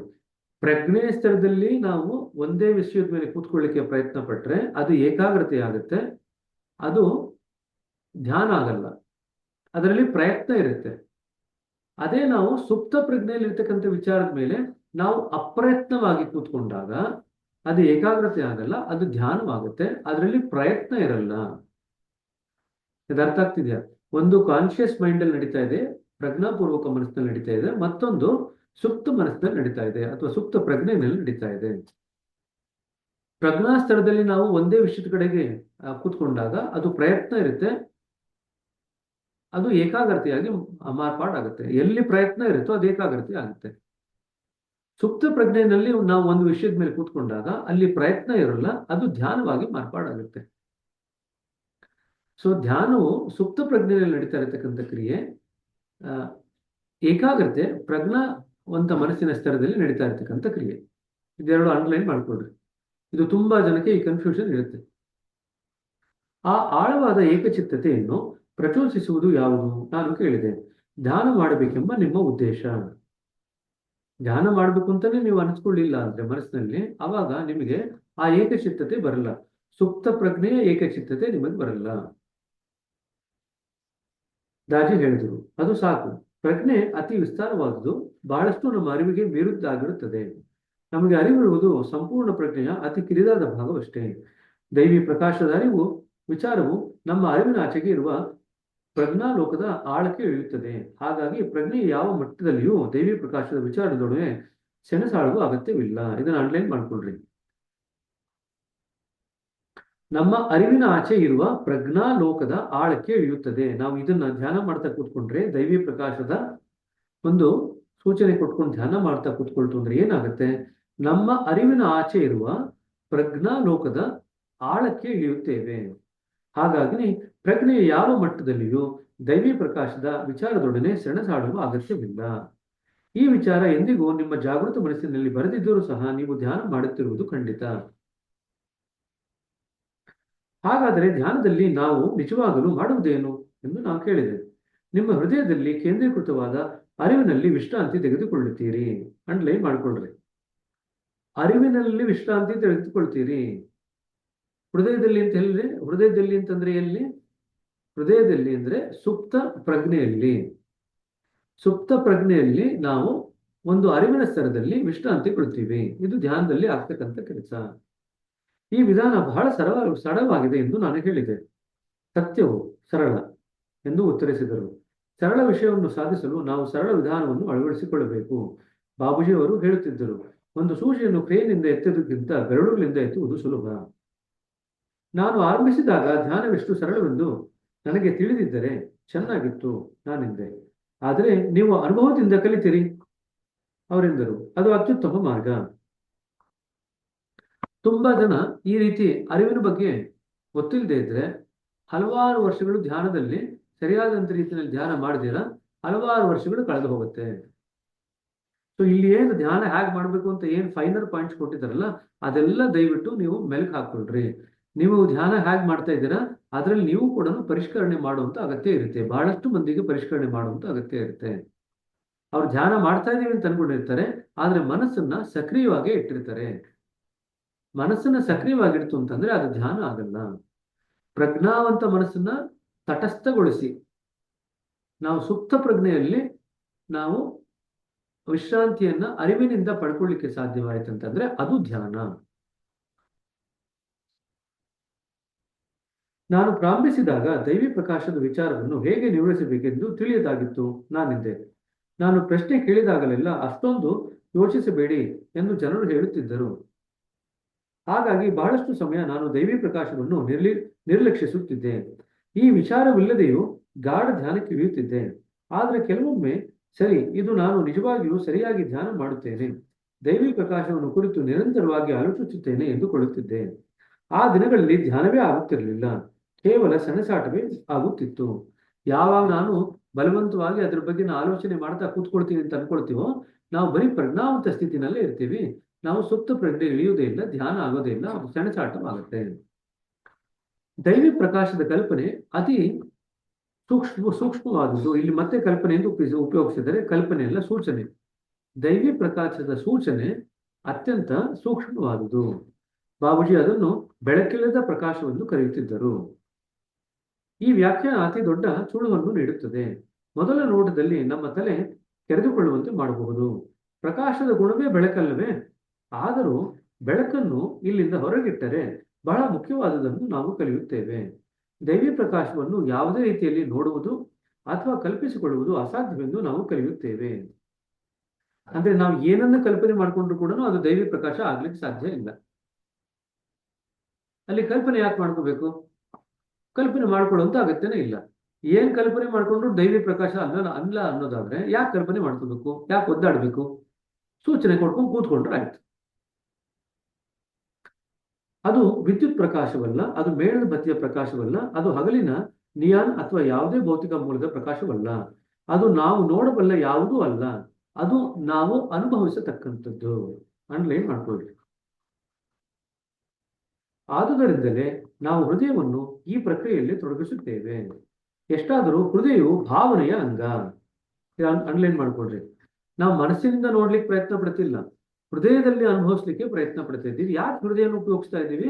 ಹೃದಯ ಭಾವನೆಯ ಅಂಗ. ಮನಸ್ಸು ಭಾವನೆಯ ಅಂಗ ಅಲ್ಲ, ಮನಸ್ಸು ಯೋಚನೆಯ ಅಂಗ. ಯೋಚನೆ ಮಾಡ್ಬೇಕಂದ್ರೆ ಮನಸ್ಸು ಬೇಕು. ಭಾವನೆಯಲ್ಲಿ ನಾವು ಅರಿತುಕೋಬೇಕಂತಂದ್ರೆ ಹೃದಯ ಬೇಕು. ದೈವಿ ಪ್ರಕಾಶದ ಬಗ್ಗೆ ನಾವು ಆಲೋಚಿಸುವ ಪ್ರಯತ್ನವು ಅದನ್ನು ಅನುಭವಿಸಲು ಅಡ್ಡಿ ಮಾಡುತ್ತದೆ. ಅದು ನಮ್ಮನ್ನು ಮಾನಸಿಕ ಆಯಾಮದಲ್ಲಿಯೇ ಕಟ್ಟಿ ಹಾಕಿ ಅಂತರಾಳಕ್ಕೆ ಇಳಿಯುವುದನ್ನು ತಡೆಯುತ್ತದೆ. ಅದಕ್ಕೆ ಹೇಳಿದು ಮನಸ್ಸನ್ನು ತಟಸ್ಥಗೊಳಿಸಬೇಕು. ಮನಸ್ಸಿಗೆ ಯಾವುದೇ ಕಲ್ಪನೆ ಮಾಡ್ಕೋಬಾರ್ದು ಅಂತ ಹೇಳಿದ್ರೆ ದೈವಿ ಪ್ರಕಾಶದ ಕಲ್ಪನೆನೂ ಮಾಡ್ಕೋಬೇಡ ಅಂತ ಹೇಳ್ಬೇಕು. ಸರಿ. ಹಾಗಾಗಿ ನಾವು ಈ ವಿಚಾರವನ್ನು ಸೂಕ್ಷ್ಮವಾಗಿ ತೆಗೆದುಕೊಳ್ಳಬೇಕು. ಹೆಚ್ಚೆಂದರೆ ದೈವಿ ಪ್ರಕಾಶವು ಹೃದಯದಲ್ಲಿದೆ ಮತ್ತು ಅದು ನಮ್ಮನ್ನು ಒಳಗಡೆ ಮೂಲಗಳಿಗೆ ಆಕರ್ಷಿಸಿದೆ ಎಂದು ಮೆಲ್ಲನೆ ನೆನಪಿಸಿಕೊಳ್ಳಬೇಕು. ಒಂದೇ ಒಂದ್ಸತಿ ನೆನಪಿಸ್ಕೋಬೇಕು, ಪದೇ ಪದೇ ನೆನಪಿಸ್ಕೊಳ್ಬಾರ್ದು. ಇದನ್ನು ಆರಂಭದಲ್ಲಿ ಒಮ್ಮೆ ಮಾಡುತ್ತೇವೆ, ಒಂದೇ ಸತಿ. ವಾಸ್ತವದಲ್ಲಿ ಅದು ಸಹ ಅವಶ್ಯಕ. ಅದು ಬಹಳ ಸಹಜ ಪ್ರಕ್ರಿಯೆ. ಎಲ್ಲವೂ ತಾನಾಗಿ ಆಗುತ್ತದೆ. ಹಾಗೆ ಮೊದಲು ನಾವು ವಿಶ್ರಾಂತಿ ವಿಧಾನ ಮಾಡಿಕೊಂಡು ಧ್ಯಾನ ಮಾಡ್ತೀವೋ, ಈ ಸೂಚನೆ ಕೊಟ್ಕೊಂಡು ಧ್ಯಾನ ಮಾಡೋದು ಅಭ್ಯಾಸ ಮಾಡ್ಕೊಳ್ತೀವಿ. ಕಾಲಕ್ರಮೇಣದಲ್ಲಿ ನಾವು ಧ್ಯಾನಸ್ಥರಾಗೋದು ತಾನಾಗೆ ನಡಿಬೇಕಾದ್ರೆ ಈ ಸೂಚನೆ ಅಗತ್ಯ ಕೂಡ ಇಲ್ಲ. ಇದು ಕೂಡ ತಾನಾಗಿ ಬಿಟ್ಟು ಹೋಗುತ್ತೆ. ನಮ್ಮ ಹೃದಯ ಆವಾಗ ಯಾವಾಗಲೂ ದೈವಿ ಪ್ರಕಾಶವನ್ನೇ ಹರಿಸ್ತಾ ಇರುತ್ತೆ. ಮೂಲದ ಮೇಲೆ ಏಕೆ ಧ್ಯಾನ ಮಾಡಬೇಕು ನಾನು ಕೇಳಿದೆ. ಅದರಲ್ಲಿ ದೈವಿ ಪ್ರಕಾಶವನ್ನು ತರುವುದಾದರೂ ಏಕೆ? ಮೂಲವನ್ನು ಹೇಗೆ ಕಲ್ಪಿಸಿಕೊಳ್ಳುತ್ತೀರಿ ಎಂದು ದಾಜಿ ಉತ್ತರಿಸಿದರು. ನನ್ನಲ್ಲಿ ಉತ್ತರವಿರಲಿಲ್ಲ. ಮೂಲವು ಅನಂತ ಅವರೆಂದರು. ಅದು ವಿಚಾರವನ್ನು ಪ್ರತಿಭಟಿಸುತ್ತದೆ. ಅದು ಸುಪ್ತ ವಿಚಾರವನ್ನೂ ಸಹ ಪ್ರತಿಭಟಿಸುತ್ತದೆ. ನೀವು ಹೇಗೆ ಕಲ್ಪಿಸಿಕೊಂಡರೂ ಅದು ನಿಜವಾಗಿರುವುದಿಲ್ಲ. ಆದರೆ ದೈವಿ ಪ್ರಕಾಶವು ಗ್ರಾಹ್ಯವಾದುದು. ಅನಂತವಾದದನ್ನ ನಾವು ಕಲ್ಪನೆ ಮಾಡ್ಕೊಳ್ಳಿಕ್ಕಾಗಲ್ಲ. ಅದು ನಮ್ಮ ಮನಸ್ಸಿಗೆ ಎಟಕದೇ ಇರ್ತಕ್ಕಂಥ ವಿಚಾರ. ಯಾಕೆಂದ್ರೆ ಮನಸ್ಸು ಸೀಮಿತವಾಗಿದೆ, ನಾವು ಹೋಗ್ತಾ ಇರ್ತಕ್ಕಂಥ ವಸ್ತು ಅನಂತವಾಗಿದೆ. ಹೇಗೆ ಒಂದಕ್ಕೊಂದು ಸಂಬಂಧ ಕಲ್ಪಿಸ್ಕೊಳ್ಳೋದು? ಅದಕ್ಕೆ ದೈವಿ ಪ್ರಕಾಶವನ್ನು ನಾವು ಸೂಚನೆ ಕೊಟ್ಕೊಳ್ಳೋದು. ಯಾಕೆ ದೈವಿ ಪ್ರಕಾಶವನ್ನು ನಾವು ಗ್ರಹಿಸಬಹುದು. ಅನಂತತೆಯನ್ನು ನಾವು ಗ್ರಹಿಸ್ಲಿಕ್ಕೆ ಆಗಲ್ಲ. ನಮ್ಮ ಮನಸ್ಸು ಅನಂತತೆಯನ್ನು ಗ್ರಹಿಸ್ಲಿಕ್ಕೆ ಇನ್ನೂ ತಯಾರಾಗಿಲ್ಲ. ಮನಸ್ಸಿನ ಅನಂತತೆಯ ವಿಚಾರ ಬಂದಾಗ್ಲೇನೆ ಮನಸ್ಸು ಪ್ರತಿಭಟಿಸ್ಲಿಕ್ಕೆ ಶುರು ಮಾಡುತ್ತೆ. ಹಾಗಾಗಿ ಅನಂತತೆ ಬಗ್ಗೆ ನಾವು ಹೋಗ್ಬೇಕಾದ್ರೆ ನಾವು ನಮ್ಮ ಗ್ರಹಣ ಶಕ್ತಿಗೆ ಸಿಗ್ತಕ್ಕಂಥ ಯಾವುದೋ ಒಂದು ವಿಚಾರ ನಮಗೆ ಬೇಕು, ಅಥವಾ ಯಾವುದೋ ಒಂದು ಸೂಚನೆ ನಮಗೆ ಬೇಕು. ಹಾಗಾಗಿ ನಾವು ದೈವಿ ಪ್ರಕಾಶ ಅಂತ ಹೇಳ್ಕೊಳ್ತೀವಿ. ಅದು ನಮ್ಮ ಹೃದಯದಲ್ಲಿ ಕಾಣಬಹುದು. ಅದು ಸೂಕ್ಷ್ಮವಾಗಿರಬಹುದು, ಆದರೆ ನಾವು ಅದನ್ನು ಅನುಭವಿಸಬಹುದು. ನಮ್ಮ ಹೃದಯದಲ್ಲಿ ಕಾಣಬಹುದು. ಯಾವುದನ್ನ? ದೈವಿ ಪ್ರಕಾಶನ. ಈ ಸೂಕ್ಷ್ಮ ಭಾವನೆ ನಮ್ಮನ್ನು ಮತ್ತಷ್ಟು ಒಳಗೆಳೆದುಕೊಳ್ಳುತ್ತದೆ. ಅದು ವಾಸ್ತವದಲ್ಲಿ ನಮ್ಮನ್ನು ಪ್ರಕಾಶದಿಂದ ಆಚೆಗೆ ಕರೆದೊಯ್ದು ಮೂಲಕ್ಕೆ ಅಥವಾ ಅನಂತತೆಯೆಡೆಗೆ ನಮ್ಮನ್ನು ತಲುಪಿಸುತ್ತೆ. ಸೊ ದೈವಿ ಪ್ರಕಾಶ ಮಧ್ಯದಲ್ಲಿ ಇರತಕ್ಕಂಥ ಒಂದು ಲ್ಯಾಡರ್ ಅಂತ ಇಟ್ಕೊಳ್ರಿ. ಅದನ್ನು ಇಳಿದು ಇಳಿದು ಇಳಿದು ಹೋಗಿ ನಾವು ಕಾಲಕ್ರಮೇಣದಲ್ಲಿ ಪ್ರಕಾಶವನ್ನು ದಾಟಿ ನಾವು ಅನಂತತೆಯಲ್ಲಿ ನೆಲೆಗೊಳ್ತೀವಿ. ಇದು ಆಗ್ತಕ್ಕಂಥ ಕೆಲಸ.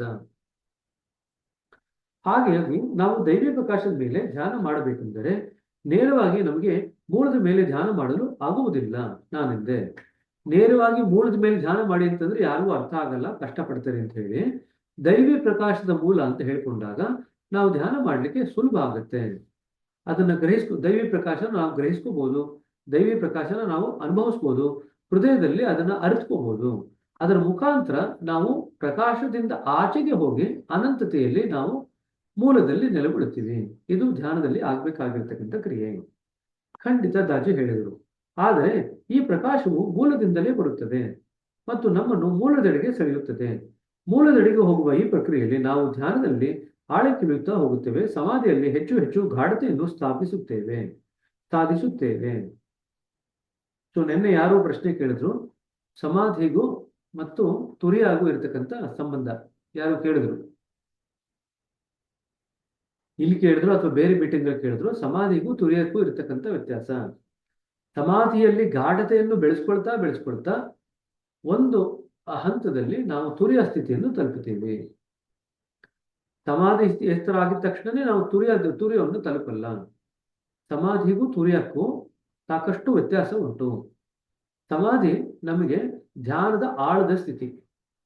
ಧ್ಯಾನದಲ್ಲಿ ನಾವು ಒಂದು ಹಂತಕ್ಕೆ ಆಳಕ್ಕೆ ಹೋಯ್ತು ಅಂತಂದ್ರೆ ನಾವು ಅದನ್ನು ಸಮಾಧಿ ಅಂತ ಕರಿತೀವಿ. ಆದ್ರೆ ಸಮಾಧಿಯೇ ನಮ್ಮ ಗುರಿ ಅಲ್ಲ. ಸಮಾಧಿಯಲ್ಲಿ ಕಾಲಕ್ರಮೇಣ ನಾವು ಗಾಢತೆಯನ್ನು ಬೆಳೆಸ್ಕೊಂಡು ಅದರಲ್ಲಿ ಮತ್ತಷ್ಟು ಆಳವಾಗಿ ಇಳಿತಾ ಸಮಾಧಿಯ ಸ್ಥಿತಿಯಲ್ಲಿ ನಾವು ಮತ್ತಷ್ಟು ಆಳಕ್ಕೆ ಇಳಿತಾ ದೈವಿ ಪ್ರಕಾಶದ ಮೂಲ ಇದೆಯಲ್ಲ, ದೈವಿ ಪ್ರಕಾಶವನ್ನು ದಾಟಿ ಮೂಲದೆಡೆಗೆ ಹೋಗ್ಲಿಕ್ಕೆ ಶುರು ಮಾಡಿದಾಗ ಆ ಮೂಲದಲ್ಲಿ ಎಡೆಗೆ ಹೋಗ್ತಾ ಇರ್ತಕ್ಕಂಥ ದಾರಿಯಲ್ಲಿ ನಮಗೆ ತುರಿಯ ಸ್ಥಿತಿ ಬರುತ್ತೆ. ತದನಂತರ ತುರಿಯ ಅತೀತದ ಸ್ಥಿತಿ ಬರುತ್ತೆ. ಎರಡು ಬರುತ್ತೆ, ತುರಿಯ ಸ್ಥಿತಿ, ತುರಿಯ ಅತೀತದ ಸ್ಥಿತಿ. ಇವೆರಡೂ ಕೂಡ ನಾವು ಸಮಾಧಿಯಲ್ಲಿ ನೆಲೆಯಾಗಿ ಸಮಾಧಿಯಲ್ಲಿ ಆಳಕ್ಕೆ ಹೋಗ್ತಾ ಘಾಟತೆಯನ್ನು ಬೆಳೆಸ್ಕೊಳ್ತಾ ಮೂಲದ ಕಡೆಗೆ ಹೋಗ್ತಾ ಇರ್ಬೇಕಂತ ದಾರಿನಲ್ಲಿ ತುರಿಯ ಮತ್ತೆ ತುರಿಯ ಅತೀತ ಅಂತ ಎರಡು ಸ್ಥಿತಿಗಳು ಬರುತ್ತೆ. ಸಮಾಧಿನೇ ತುರಿಯ ಅಥವಾ ತುರಿಯ ಅತೀತ ಅಲ್ಲ. ಆದರೆ ತುರಿಯ ಮತ್ತು ತುರಿಯ ಅತೀತದ ಸ್ಥಿತಿಗೆ ಹೋಗ್ಬೇಕಾದ್ರೆ ನಮಗೆ ಸಮಾಧಿಯ ಸ್ಥಿತಿಯಲ್ಲಿ ನೆಲೆಸೋದು ಅವಶ್ಯಕವಾಗುತ್ತೆ. ಸಮಾಧಿ ಸ್ಥಿತಿಯಲ್ಲಿ ನಾವು ನೆಲೆಸೋದು ಕಲ್ತ್ಕೊಳ್ಳದೇ ಇದ್ರೆ ನಾವು ತುರಿಯ ಮತ್ತು ತುರಿಯ ಅತೀತದ ಸ್ಥಿತಿಗೆ ಹೋಗ್ಲಿಕ್ಕೆ ಸಾಧ್ಯವಾಗಲ್ಲ. ಆದರೆ ಕೊಂಚ ಹಿಂದಕ್ಕೆ ಹೋಗೋಣ. ನಾನು ಹೇಳಿದೆ, ನಾವು ಕಣ್ಣು ಮುಚ್ಚಿದೊಡನೆಯೇ ಸಮಾಧಿಗೆ ಜಾರುವುದು ಸದಾ ಆಗುವಂಥದ್ದಲ್ಲ. ಬಹಳಷ್ಟು ಸಲ ಅವುಗಳ ನಡುವಿನ ಕಾಲಾವಧಿ ಇರುತ್ತದೆ. ಆಗ ಜನರಿಗೆ ಬಹಳ ಕಷ್ಟವೆನಿಸುತ್ತದೆ. ಏಕೆಂದರೆ ಅವರು ಚಂಚಲಗೊಳಿಸುವ ಅನೇಕ ವಿಚಾರಗಳೊಂದಿಗೆ ಹೋರಾಡಬೇಕಾಗುತ್ತದೆ. ಅನ್ಲೈನ್ ಮಾಡ್ಕೊಳ್ರಿ. ಈಗ ಈ ಪ್ರಶ್ನೆ ನಿಮಗೆ ಬರುತ್ತೆ. ಈ ಪ್ರಶ್ನೆ ಏನ್ ಬರುತ್ತೆ ಅಂತಂದ್ರೆ, ವಿಚಾರಗಳು ಬಂದಾಗ ಯಾವ ರೀತಿ ಧ್ಯಾನದಲ್ಲಿ ನೀವು ಅದನ್ನ ನಿಭಾಯಿಸ್ತೀರಾ? ಇದು ನಿಮಗೆ ಕ್ಲೋಸ್ ಬುಕ್ಕಲ್ಲೂ ಬರ್ಬೋದು, ಓಪನ್ ಬುಕ್ಕಲ್ಲಿ ಬರ್ಬೋದು. ವಿಚಾರಗಳು ಬರುತ್ತೆ ಎಲ್ರಿಗೂ. ಧ್ಯಾನದಲ್ಲಿ ಹೇಗೆ ನಿಭಾಯಿಸ್ತೀರಾ? ದಾಜಿಯವರು ಯಾವ ಒಂದು ಮಾಧ್ಯಮವನ್ನು ಕೊಟ್ಟಿದ್ದಾರೆ ನಿಭಾಯಿಸ್ಲಿಕ್ಕೆ. ಇದು ಪೂರ್ತಿ ಆನ್ಲೈನ್ ಮಾಡ್ಕೊಳ್ತಾ ಹೋಗಿ. ಹಲವಾರು ದಾರಿಗಳನ್ನ ಬರೀತಾರೆ, ಅದನ್ನ ಆನ್ಲೈನ್ ಮಾಡ್ಕೊಳ್ತಾ ಹೋಗಿ. ನನ್ನ ಪ್ರಶ್ನೆ ಎಂದರೆ, ನಮ್ಮ ವಿಚಾರಗಳನ್ನು ಹೇಗೆ ನಿರ್ವಹಿಸುವುದು? How to handle the thoughts during meditation. ಹೌದು, ವಿಚಾರಗಳದು ಮೊದಲ ದೂರು. ಅವರು ನಕ್ಕರು. ಆದರೆ ನನಗೆ ವಿಚಾರರಹಿತ ಸ್ಥಿತಿ ಬೇಕು ಎಂದು ನಿರೀಕ್ಷೆಯಿಂದ ಬರುವುದು ತಪ್ಪು. ನಾವು ಈ ಪ್ರಸಿದ್ಧ ಚಿಂತನೆಗಳಿಂದ ಪ್ರಭಾವಿತಗೊಳ್ಳುತ್ತೇವೆ. ಕಿವಿಗಳು ಕೇಳುವಂತೆ, ಕಣ್ಣುಗಳು ನೋಡುವಂತೆ, ಮನಸ್ಸಿನ ಸಹಜ ಕ್ರಿಯೆ ಎಂದರೆ ಯೋಚಿಸುವುದು. ನೀವು ನೋಡುತ್ತಿರುವುದು ಚಲನಚಿತ್ರಣದಲ್ಲಿ ಮಗ್ನವಾದರೆ ನಿಮ್ಮ ವಿಚಾರಗಳು ತೊಂದರೆ ನೀಡುವುದಿಲ್ಲ. ಹಾಗೆಂದು ನಿಮ್ಮಲ್ಲಿ ವಿಚಾರಗಳೇ ಇರಲಿಲ್ಲವೆಂಬ ಅರ್ಥವಲ್ಲ. ಚಲನಚಿತ್ರ ನೋಡ್ತಿರ್ಬೇಕಾದ್ರೆ ವಿಚಾರಗಳು ನಿಮ್ಗೆ ತೊಂದರೆ ಮಾಡಲ್ಲ. ಆದ್ರೆ ವಿಚಾರನೇ ಇಲ್ಲ ಅಂತ ಅರ್ಥ ಅಲ್ಲ ಅದು. ವಿಚಾರಗಳಿತ್ತು, ಆದ್ರೆ ವಿಚಾರಗಳ ಕಡೆಗೆ ನಿಮ್ಮ ಗಮನ ಹೋಗ್ತಾ ಇರಲಿಲ್ಲ. ಯಾಕೆಂತಂದ್ರೆ ನಿಮ್ಮ ಗಮನ ಚಲನಚಿತ್ರ ನೋಡೋದ್ರಲ್ಲಿ ತಲ್ಲೀನವಾಗಿತ್ತು, ಅದರಲ್ಲಿ ಮುಳುಗಿತ್ತು. ಆಗ ಬೇರೆ ವಿಚಾರಗಳ ಕಡೆಗೆ ನೀವು ಗಮನ ಕೊಡಲಿಲ್ಲ. ನಾವು ಅವುಗಳಿಗೆ ಗಮನ ನೀಡುವುದಿಲ್ಲ ಅಷ್ಟೇ ನಾನಂದೆ. ಹೌದು, ಕಾಜಿ ಹೇಳಿದರು. ಏಕೆಂದರೆ ಪರದೆಯ ಮೇಲಿನ ಚಟುವಟಿಕೆಯ ಕಡೆಗೆ ನಿಮ್ಮ ಗಮನ ಹೆಚ್ಚಿರುತ್ತದೆ, ಧ್ಯಾನದಲ್ಲಿಯೂ ಅದೇ ಆಗುತ್ತದೆ. ನಮ್ಮ ವಿಚಾರಗಳಿಗಿಂತ ನಮ್ಮ ಗಮನ ಹೃದಯದ ಮೇಲೆ ಹೆಚ್ಚಿದಾಗ ಅವು ನಮ್ಮನ್ನು ಕಾಡುವುದಿಲ್ಲ. ಪ್ರಕಾಶದ ಪರಿಸ್ಥಿತಿಯನ್ನು ಆಂತರ್ಯದಲ್ಲಿ ಅನುಭವಿಸಲು ಪ್ರಾರಂಭಿಸಿದಾಗ ಅದು ಮತ್ತಷ್ಟು ಸುಲಭವಾಗುತ್ತದೆ. ನೀವು ಅನುಭವಿಸುತ್ತಿರುವುದು ದೈವಿ ಪ್ರಕಾಶವೆಂದು ನಿಮಗೆ ತಿಳಿಯದಿರಬಹುದು. ನೀವು ನಿದ್ರಿಸುವ ಕ್ಷಣವನ್ನು ಗಮನಿಸದಿರುವಂತೆಯೇ ಅದು ಬಂದಾಗ ನಿಮಗೆ ಗೊತ್ತಾಗದಿರಬಹುದು. ಅದು ಕೇವಲ ಸಂಭವಿಸುತ್ತದೆ ಅಷ್ಟೇ. ಆಗ ನಿಮ್ಮ ಮೇಲೆ ವಿಚಾರಗಳ ಪರಿಣಾಮ ಆಗುವುದಿಲ್ಲ. ಅಂಡರ್ಲೈನ್ ಮಾಡ್ಕೊಳ್ರಿ. ಹಾಗೆ ನಿದ್ದೆ ಮಾಡ್ಬೇಕಾದ್ರೆ ಯಾವ ಕ್ಷಣದಲ್ಲಿ ನಿದ್ದೆ ಮಾಡ್ತೀವಿ ಅಂತ ಗೊತ್ತಾಗಲ್ವೋ, ಅದೇ ತರನೇ ಧ್ಯಾನದಲ್ಲಿ ಯಾವ ಕ್ಷಣದಲ್ಲಿ ನಾವು ಧ್ಯಾನದಲ್ಲಿ ಮುಳುಗಿ ಹೋದ್ವಿ ಅಂತ ಗೊತ್ತಾಗದೇ ಇಲ್ಲ. ಯಾವಾಗ ನಾವು ಧ್ಯಾನದಲ್ಲಿ ಮುಳುಗಿ ಹೋಗ್ತೀವೋ ವಿಚಾರಗಳು ನಮಗೆ ತೊಂದರೆ ಮಾಡೋದನ್ನ ನಿಲ್ಲಿಸ್ಬಿಡುತ್ತೆ. ವಿಚಾರಗಳ ಕಡೆಗೆ ನಮ್ಮ ಗಮನ ಹರಿಯೋದು ತಂತಾನಾಗಿ ನಿಂತು ಹೋಗುತ್ತೆ. ವಿಚಾರಗಳು ಮತ್ತು ಭಾವನೆಗಳು ಸಾಗರದ ಮೇಲ್ಮೈಯಿರುವ ಅಲೆಗಳಂತೆ. ಮೇಲೆ ತೇಲುವ ನಾವಿಕನಿಗೆ ಅವು ತೊಂದರೆ ನೀಡಬಹುದು, ಆದರೆ ಆಳದಲ್ಲಿ ಈಜುವ ತಿಮಿಂಗಿಲಕ್ಕಲ್ಲ. ಗಾಢವಾದ ಜಾಲದಲ್ಲಿ ನಾವು ಅಂತಹ ಆಳಕ್ಕೆ ಇಳಿಯುತ್ತೇವೆ. ತಿಮಿಂಗಿಲಕ್ಕೆ ಯಾವ ಅಲೆಗಳು ತೊಂದರೆ ಕೊಡಲ್ಲ, ಯಾಕೆಂದ್ರೆ ತಿಮಿಂಗಿಲ ಅಲೆಗಳ ಕೆಳಗಡೆ ಇದೆ. ಅದೇ ತರನೇ ವಿಚಾರ ಮತ್ತು ಭಾವನೆಗಳು ನಮಗೆ ಸಮುದ್ರದ ಮೇಲಿನ ಅಲೆಗಳಂತೆ. ನಾವು ಧ್ಯಾನದಲ್ಲಿ ಆಳಕ್ಕೆ ಹೋದಾಗ ವಿಚಾರಗಳಾಗ್ಲಿ ಭಾವನೆಗಳಾಗ್ಲಿ ನಮಗೆ ತೊಂದರೆ ಕೊಡಲ್ಲ. ಚಂಡಮಾರುತ ಬಂದಾಗಲೂ ಅದು ಮೇಲ್ಮೈಯಲ್ಲಿ ಇರುತ್ತದೆ, ನಾವು ಪ್ರಭಾವಿತರಾಗದೆ ಉಳಿಯುತ್ತೇವೆ. ಚಂಡಮಾರುತ ಬಂದರೆ ಅಂತಂದ್ರೆ ಮನಸ್ಸಿನಲ್ಲಿ ಕಷ್ಟದ ಸ್ಥಿತಿ ಬಂದರೂ ಕೂಡ ನಾವು ಧ್ಯಾನದಲ್ಲಿ ಆಳಕ್ಕೆ ಹೋಗ್ಲಿಕ್ಕೆ ಸಾಧ್ಯವಾಯಿತು ಅಂತಂದ್ರೆ ಅದು ಯಾವುದೇ ರೀತಿಯಾದಂತಹ ಪರಿಣಾಮ ಮನಸ್ಸಿನ ಮೇಲೆ ಆಗ್ಲಿಕ್ಕೆ ಬಿಡೋದಿಲ್ಲ ಧ್ಯಾನದ ಸಮಯದಲ್ಲಿ. ಆದರೆ ಧ್ಯಾನಕ್ಕೆ ಇಳಿಯುವ ಮುನ್ನ ನಾನೇನು ಮಾಡಬೇಕು? ನಾನು ಪುನಃ ಕೇಳಿದೆ, ಆಗ ನಿಮ್ಮ ವಿಚಾರಗಳನ್ನು ಹೇಗೆ ನಿರ್ವಹಿಸುವುದು? ದಾಜಿಯವರು ಒಂದು ತತ್ವ ಕೊಟ್ಟರು, ಆದ್ರೆ ಹೇಗೆ ಮಾಡಬೇಕು ಪ್ರಾಕ್ಟಿಕಲಿ ಅಂತ ಹೇಳ್ತಾ ಇಲ್ಲ. ಅದಕ್ಕೆ ಮತ್ತೆ ಜಾಶ್ವಾ ಅವ್ರು ಕೇಳ್ತಾರೆ, ಪ್ರಯೋಗಾತ್ಮಕವಾಗಿ ನಾನು ಏನಪ್ಪಾ ಮಾಡಬೇಕು ಅದನ್ನ ಹೇಳ್ರಿ ಅಂತ ಹೇಳ್ತಾರೆ. ಅವುಗಳನ್ನು ಸ್ವೀಕರಿಸಿರಿ ಅವರೆಂದರು.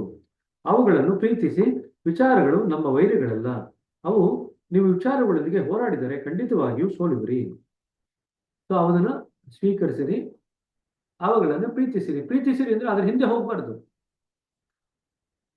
ಪ್ರೀತಿಸಿರಿ ಅಂತಂದ್ರೆ ಅದ್ರಲ್ಲಿ ಇರೋದನ್ನ ಒಪ್ಕೊಳ್ರಿ ಅಂತ ಅಷ್ಟೇ. ಸ್ವೀಕರಿಸಿರಿ, ಇದೆಯಪ್ಪ ಆಯ್ತು. ಅದ್ರ ಜೊತೆಗೆ ಯಾಕೆ ಬಂದೆ ಅಂತ ಹೋರಾಟ ಮಾಡ್ಲಿಕ್ಕೆ ಹೋಗ್ಬಾರ್ದು, ಇದೇ ಒಪ್ಕೊಳ್ರಿ ಅಷ್ಟೇ. ನೀವು ವಿಚಾರಗಳೊಂದಿಗೆ ಸೆಣಸಿದಷ್ಟು ಅದು ಬಲಶಾಲಿಯಾಗುತ್ತದೆ. ನಾವಿನ್ನು ನ್ಯೂಟನ್ನಿನ 3ನೇ ನಿಯಮವನ್ನು ತರಬಹುದು. ಭೌತಿಕ ಆಯಾಮದಲ್ಲಿ ಪ್ರತಿಯೊಂದು ಕ್ರಿಯೆಯು ಸಮನಾದ ಮತ್ತು ವಿರುದ್ಧವಾದ ಪ್ರತಿಕ್ರಿಯೆ ಇರುತ್ತದೆ. ಮಾನಸಿಕ ಆಯಾಮದಲ್ಲಿ ಈ ನಿಯಮವು ಅನಿಶ್ಚಿತ ರೀತಿಯಲ್ಲಿ ಅನ್ವಯಿಸುತ್ತದೆ. ಅಲ್ಲಿ ಇನ್ನೂ ವಿರುದ್ಧವಾದ ಪ್ರತಿಕ್ರಿಯೆ ಇರುತ್ತದೆ, ಆದರೆ ಅದು ಸಮನಾಗಿರುವುದಿಲ್ಲ, ಅದು ಭಿನ್ನ ಪ್ರಮಾಣದ ಆಗಿರುತ್ತದೆ. ಇದನ್ನ ಅಂಡರ್ಲೈನ್ ಮಾಡ್ಕೊಳ್ರಿ. ಫಿಸಿಕ್ಸ್ ಅಲ್ಲಿ ಓದ್ತೀವಿ ನ್ಯೂಟನ್ ಥರ್ಡ್ ಲಾ. ಪ್ರತಿಯೊಂದು ಕ್ರಿಯೆಗೂ ಸಮನಾದ ಮತ್ತು ವಿರುದ್ಧವಾದಂತಹ ಕ್ರಿಯೆ ಇರುತ್ತದೆ ಅಂತ 3ನೇದು ಓದ್ತೀವಿ. Every action has A equal and opposite reaction ಅಂತ ಹೇಳ್ತೀವಿ ನ್ಯೂಟನ್ ನ third law. Every action has N equal and opposite reaction ಅಂತ ಹೇಳ್ತೀವಿ. ಆದ್ರೆ ಮಾನಸಿಕ ಸ್ತರದಲ್ಲಿ ಸ್ವಲ್ಪ ವ್ಯತ್ಯಾಸ ಏನಪ್ಪಾ ಅಂತಂದ್ರೆ ವಿರುದ್ಧವಾದಂತ ಪ್ರತಿಕ್ರಿಯೆ ಏನೋ ಇರುತ್ತೆ, ಆದ್ರೆ ಅದು ಸಮನಾಗಿರಲ್ಲ, ಅದು ಭಿನ್ನ ಪ್ರಮಾಣದ್ದಾಗಿರುತ್ತೆ, ಅಂದ್ರೆ ಇನ್ನೂ ಹೆಚ್ಚಾಗಿರುತ್ತೆ. ಅದು ಹೇಗೆಂದರೆ ಸಮುದ್ರಕ್ಕೆ ಕಲ್ಲಿಸಿದರೆ ಸುನಾಮಿ ಏಳುವಂತೆ. ಹಾಗಾಗಿ ನಿಮ್ಮ ವಿಚಾರಗಳೊಂದಿಗೆ ಸೆಣಸಬೇಡಿ, ಅವನ್ನು ಹಾಗೆಯೇ ಇರಲು ಬಿಡಿ. ಇದೊಂದು ದಾರಿ. ಇದು ಕೇಳ್ತಾರೆ, ವಿಚಾರಗಳನ್ನು ಹಾಗೆ ಇರಲು ಬಿಡಿ, ಅದನ್ನ ಸ್ವೀಕಾರ ಮಾಡಿ, ಸೆಣಸಾಡ್ಲಿಕ್ಕೆ ಹೋಗ್ಬೇಡ್ರಿ. ಹಾಗೆಂದು ಅವುಗಳಲ್ಲಿ ಪಾಲ್ಗೊಳ್ಳುವುದೆಂದು ಅರ್ಥವಲ್ಲ. ಇನ್ನು ಅನ್ಲೈನ್ ಮಾಡ್ಕೊಳ್ರಿ. ಆದ್ರೆ ಅದರ ಹಿಂದೆ ಹೋಗ್ಬೇಕು ಅಂತಲ್ಲ. ಸಾಮಾನ್ಯವಾಗಿ ನಮಗೆ ಇಷ್ಟವಾಗುವ ವಿಚಾರಗಳಿಂದ ಪ್ರೋತ್ಸಾಹಿತರಾಗುತ್ತೇವೆ, ನಾವು ಋಣಾತ್ಮಕ ವಿಚಾರಗಳಿಂದ ಚಿಂತಿತರಾಗುತ್ತೇವೆ. ಆಲೋಚಿಸುವುದು ಸರಿ, ಆದರೆ ಇಷ್ಟಾಪೂರ್ತಿ ಪಾಲ್ಗೊಳ್ಳುವಿಕೆ ಎಂದಿಗೂ ಒಳ್ಳೆಯದಲ್ಲ. ಇಲ್ಲಿ ನಾವು ಅದರ ಹಿಂದೆ ಹೋಗಬಾರ್ದು. ಆಲೋಚನೆ ಮಾಡ್ಲಿಕ್ಕೆ ಹೋಗಬಾರದು. ನಿಜವಾಗಲೂ ವಿಚಾರಗಳು ಗೋಡೆಯ ಮೇಲಿನ ವಾಲ್ ಪೇಪರ್ ಇದ್ದಂತೆ. ಅದರ ಸುಂದರ ಚಿತ್ರಗಳನ್ನು ನೀವು ಶ್ಲಾಘಿಸಬಹುದು, ಇಷ್ಟಪಡದಿರಬಹುದು, ಆದರೆ ಅದು ಕಾಡುವುದಿಲ್ಲ. ನಿಮ್ಮ ದೈನಂದಿನ ಚಟುವಟಿಕೆಗಳಿಗೆ ಅದು ಅಡ್ಡಿಯಾಗುವುದಿಲ್ಲ. ಅದೇ ರೀತಿಯಾಗಿ ನಿಮ್ಮ ವಿಚಾರಗಳು ನಿಮ್ಮ ಧ್ಯಾನಕ್ಕೆ ಅಡ್ಡಿಯಾಗಬೇಕಿಲ್ಲ. ಸೊ ಭಾಗಿಯಾಗೋದು ಅಂತಂದ್ರೆ ಅದ್ರ ಬಗ್ಗೆ ಆಲೋಚನೆ ಮಾಡ್ತಾ ಕೂತ್ಕೊಳ್ಳೋದು, ಅದರ ಹಿಂದೆ ಹೋಗೋದು, ಅದನ್ನು ಮಾಡಬಾರ್ದು. ಅದನ್ನು ಮಾಡಿದ್ರೆ ನೀವು ಮನಸ್ಸನ್ನ ಸಕ್ರಿಯವಾಗಿಟ್ಟಿರ್ತೀರಿ, ಧ್ಯಾನಕ್ಕೆ ಹೋಗ್ಲಿಕ್ಕೆ ಆಗಲ್ಲ. ಆದ್ರೆ ಕೆಲವೊಮ್ಮೆ ವಿಚಾರಗಳು ನಮ್ಮ ಮೇಲೆ ದಾಳಿ ಮಾಡುತ್ತವೆ ನಾನೆಂದೆ. ಆಗ ಸಮಾಧಾನವಾಗಿರುವುದು ಕಠಿಣ. ಬಾಬುಜಿ ಹೇಳಿದಂತೆ, ನೀವು ದ್ರಾಕ್ಷಾರಸವನ್ನು ಸೀಸೆಯಿಂದ ಸುರಿಯುವಾಗ ಅದು ಒಳಬಂದ ಹಾದಿಯಿಂದಲೇ ಹೊರ ಹೋಗುತ್ತದೆ. ಒಂದು ಬಾಟ್ಲು ತಗೊಂಡು ಬಗ್ಗಿಸಿದಾಗ ಬಾಟಲ್ನ ಯಾವ ದಾರಿನಲ್ಲಿ ಅದು ಒಳಗಡೆ ತುಂಬಿರ್ತೀವೋ ಅದೇ ದಾರಿಯಿಂದಲೇ ಅದು ಹೊರಗಡೆ ಬರಬೇಕು. ದಾಜಿ ಹೇಳ್ತಾರೆ, ಧ್ಯಾನದಲ್ಲಿ ನಮಗೆ ಬರುವ ವಿಚಾರಗಳು ಸೀಸೆಯಿಂದ ಸುರಿಯುವ ದ್ರಾಕ್ಷಾರಸದಂತೆ. ಅವುಗಳ ಉಪಸ್ಥಿತಿ ನಮಗೆ ತಿಳಿದಿರಲಿಲ್ಲವಾದರೂ ಅದು ಎಂದಿನಿಂದಲೂ ನಮ್ಮಲ್ಲಿದೆ. ಅಂದ್ರೆ ನಮ್ಮ ಧ್ಯಾನದಲ್ಲಿ ನಮ್ಗೆ ಏನು ವಿಚಾರಗಳು ಬರುತ್ತೆ ಅಂತಂದ್ರೆ, ಪ್ರಜ್ಞಾವಂತ ಸ್ಥಿತಿಗೆ ನಮ್ಮ ಸುಪ್ತ ಪ್ರಜ್ಞೆಯಲ್ಲಿ ನಾವು ಏನೆಲ್ಲ ವಿಚಾರ ಹಾಕೊಂಡು ಹಿಡ್ಕೊಂಡಿದ್ವಲ್ಲ ಅದೇ ಕಾಲಕ್ರಮೇಣದಲ್ಲಿ ಪ್ರಜ್ಞಾವಂತ ಸ್ಥಿತಿಗೆ ಧ್ಯಾನದಲ್ಲಿ ಬರುತ್ತೆ. ನಾವು ಹಾಕದೇ ಇರತಕ್ಕಂಥ ವಿಚಾರ ಯಾವುದು ಬರಲ್ಲ. ನಾವು ಏನು ಹಾಕಿರ್ತೀವೋ ಅದೇ ವಿಚಾರ ಮೇಲಕ್ಕೆ ಬರುತ್ತೆ. ಜ್ಞಾಪಕ ಇಟ್ಕೊಂಡ್ರೆ, ಯಾರಿಗೆ ಧ್ಯಾನದಲ್ಲಿ ಯಾವುದೇ ವಿಚಾರ ಬಂದ್ರು ಅವರು ಆ ವಿಚಾರನ ಯಾವುದೋ ಒಂದು ಕಾಲದಲ್ಲಿ ಸುಪ್ತ ಪ್ರಜ್ಞೆಗೆ ಹಾಕಿರ್ತಾರೆ. ಸುಪ್ತ ಪ್ರಜ್ಞೆಯಲ್ಲಿ ನಾವು ಹಾಕಿರ್ತಕ್ಕಂಥ ವಿಚಾರನೇ ನಮಗೆ ಧ್ಯಾನದ ಸ್ತರದಲ್ಲಿ ಪ್ರಜ್ಞಾವಂತ ಮನಸ್ಸಿನ ಸ್ಥಿತಿಯಲ್ಲಿ ಪ್ರಕಟವಾಗದು. ನಾವು ಹಾಕದೇ ಇರುವಂಥದ್ದು ಯಾವುದು ಬರಲ್ಲ.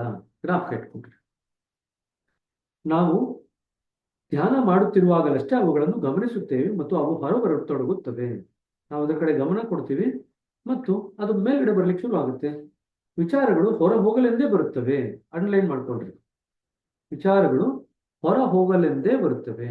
ಆದ್ರೆ ನಾವು ಅದನ್ನು ಹಿಡ್ಕೊಂಡು ಮತ್ತೆ ಯೋಚನೆ ಮಾಡ್ತಾ ಕೂತ್ಕೊಂತಂದ್ರೆ ಅದು ಹೊರಗೆ ಹೋಗ್ಲಿಕ್ಕೆ ಪ್ರಯತ್ನ ಪಡ್ತಾ ಇದೆ.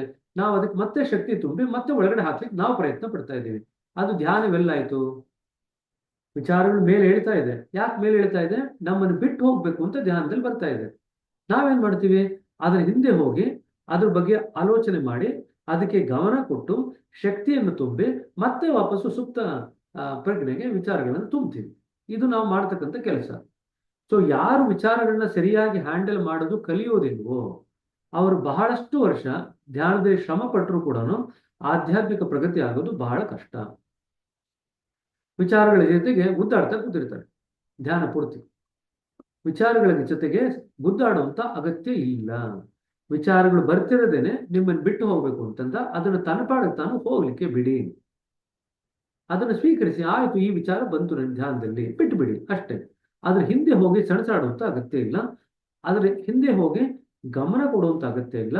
ಅದರ ಹಿಂದೆ ಹೋಗಿ ನಾವು ಅದರಲ್ಲಿ ತಲ್ಲೀನವಾಗುವಂತ ಅಗತ್ಯ ಇಲ್ಲ.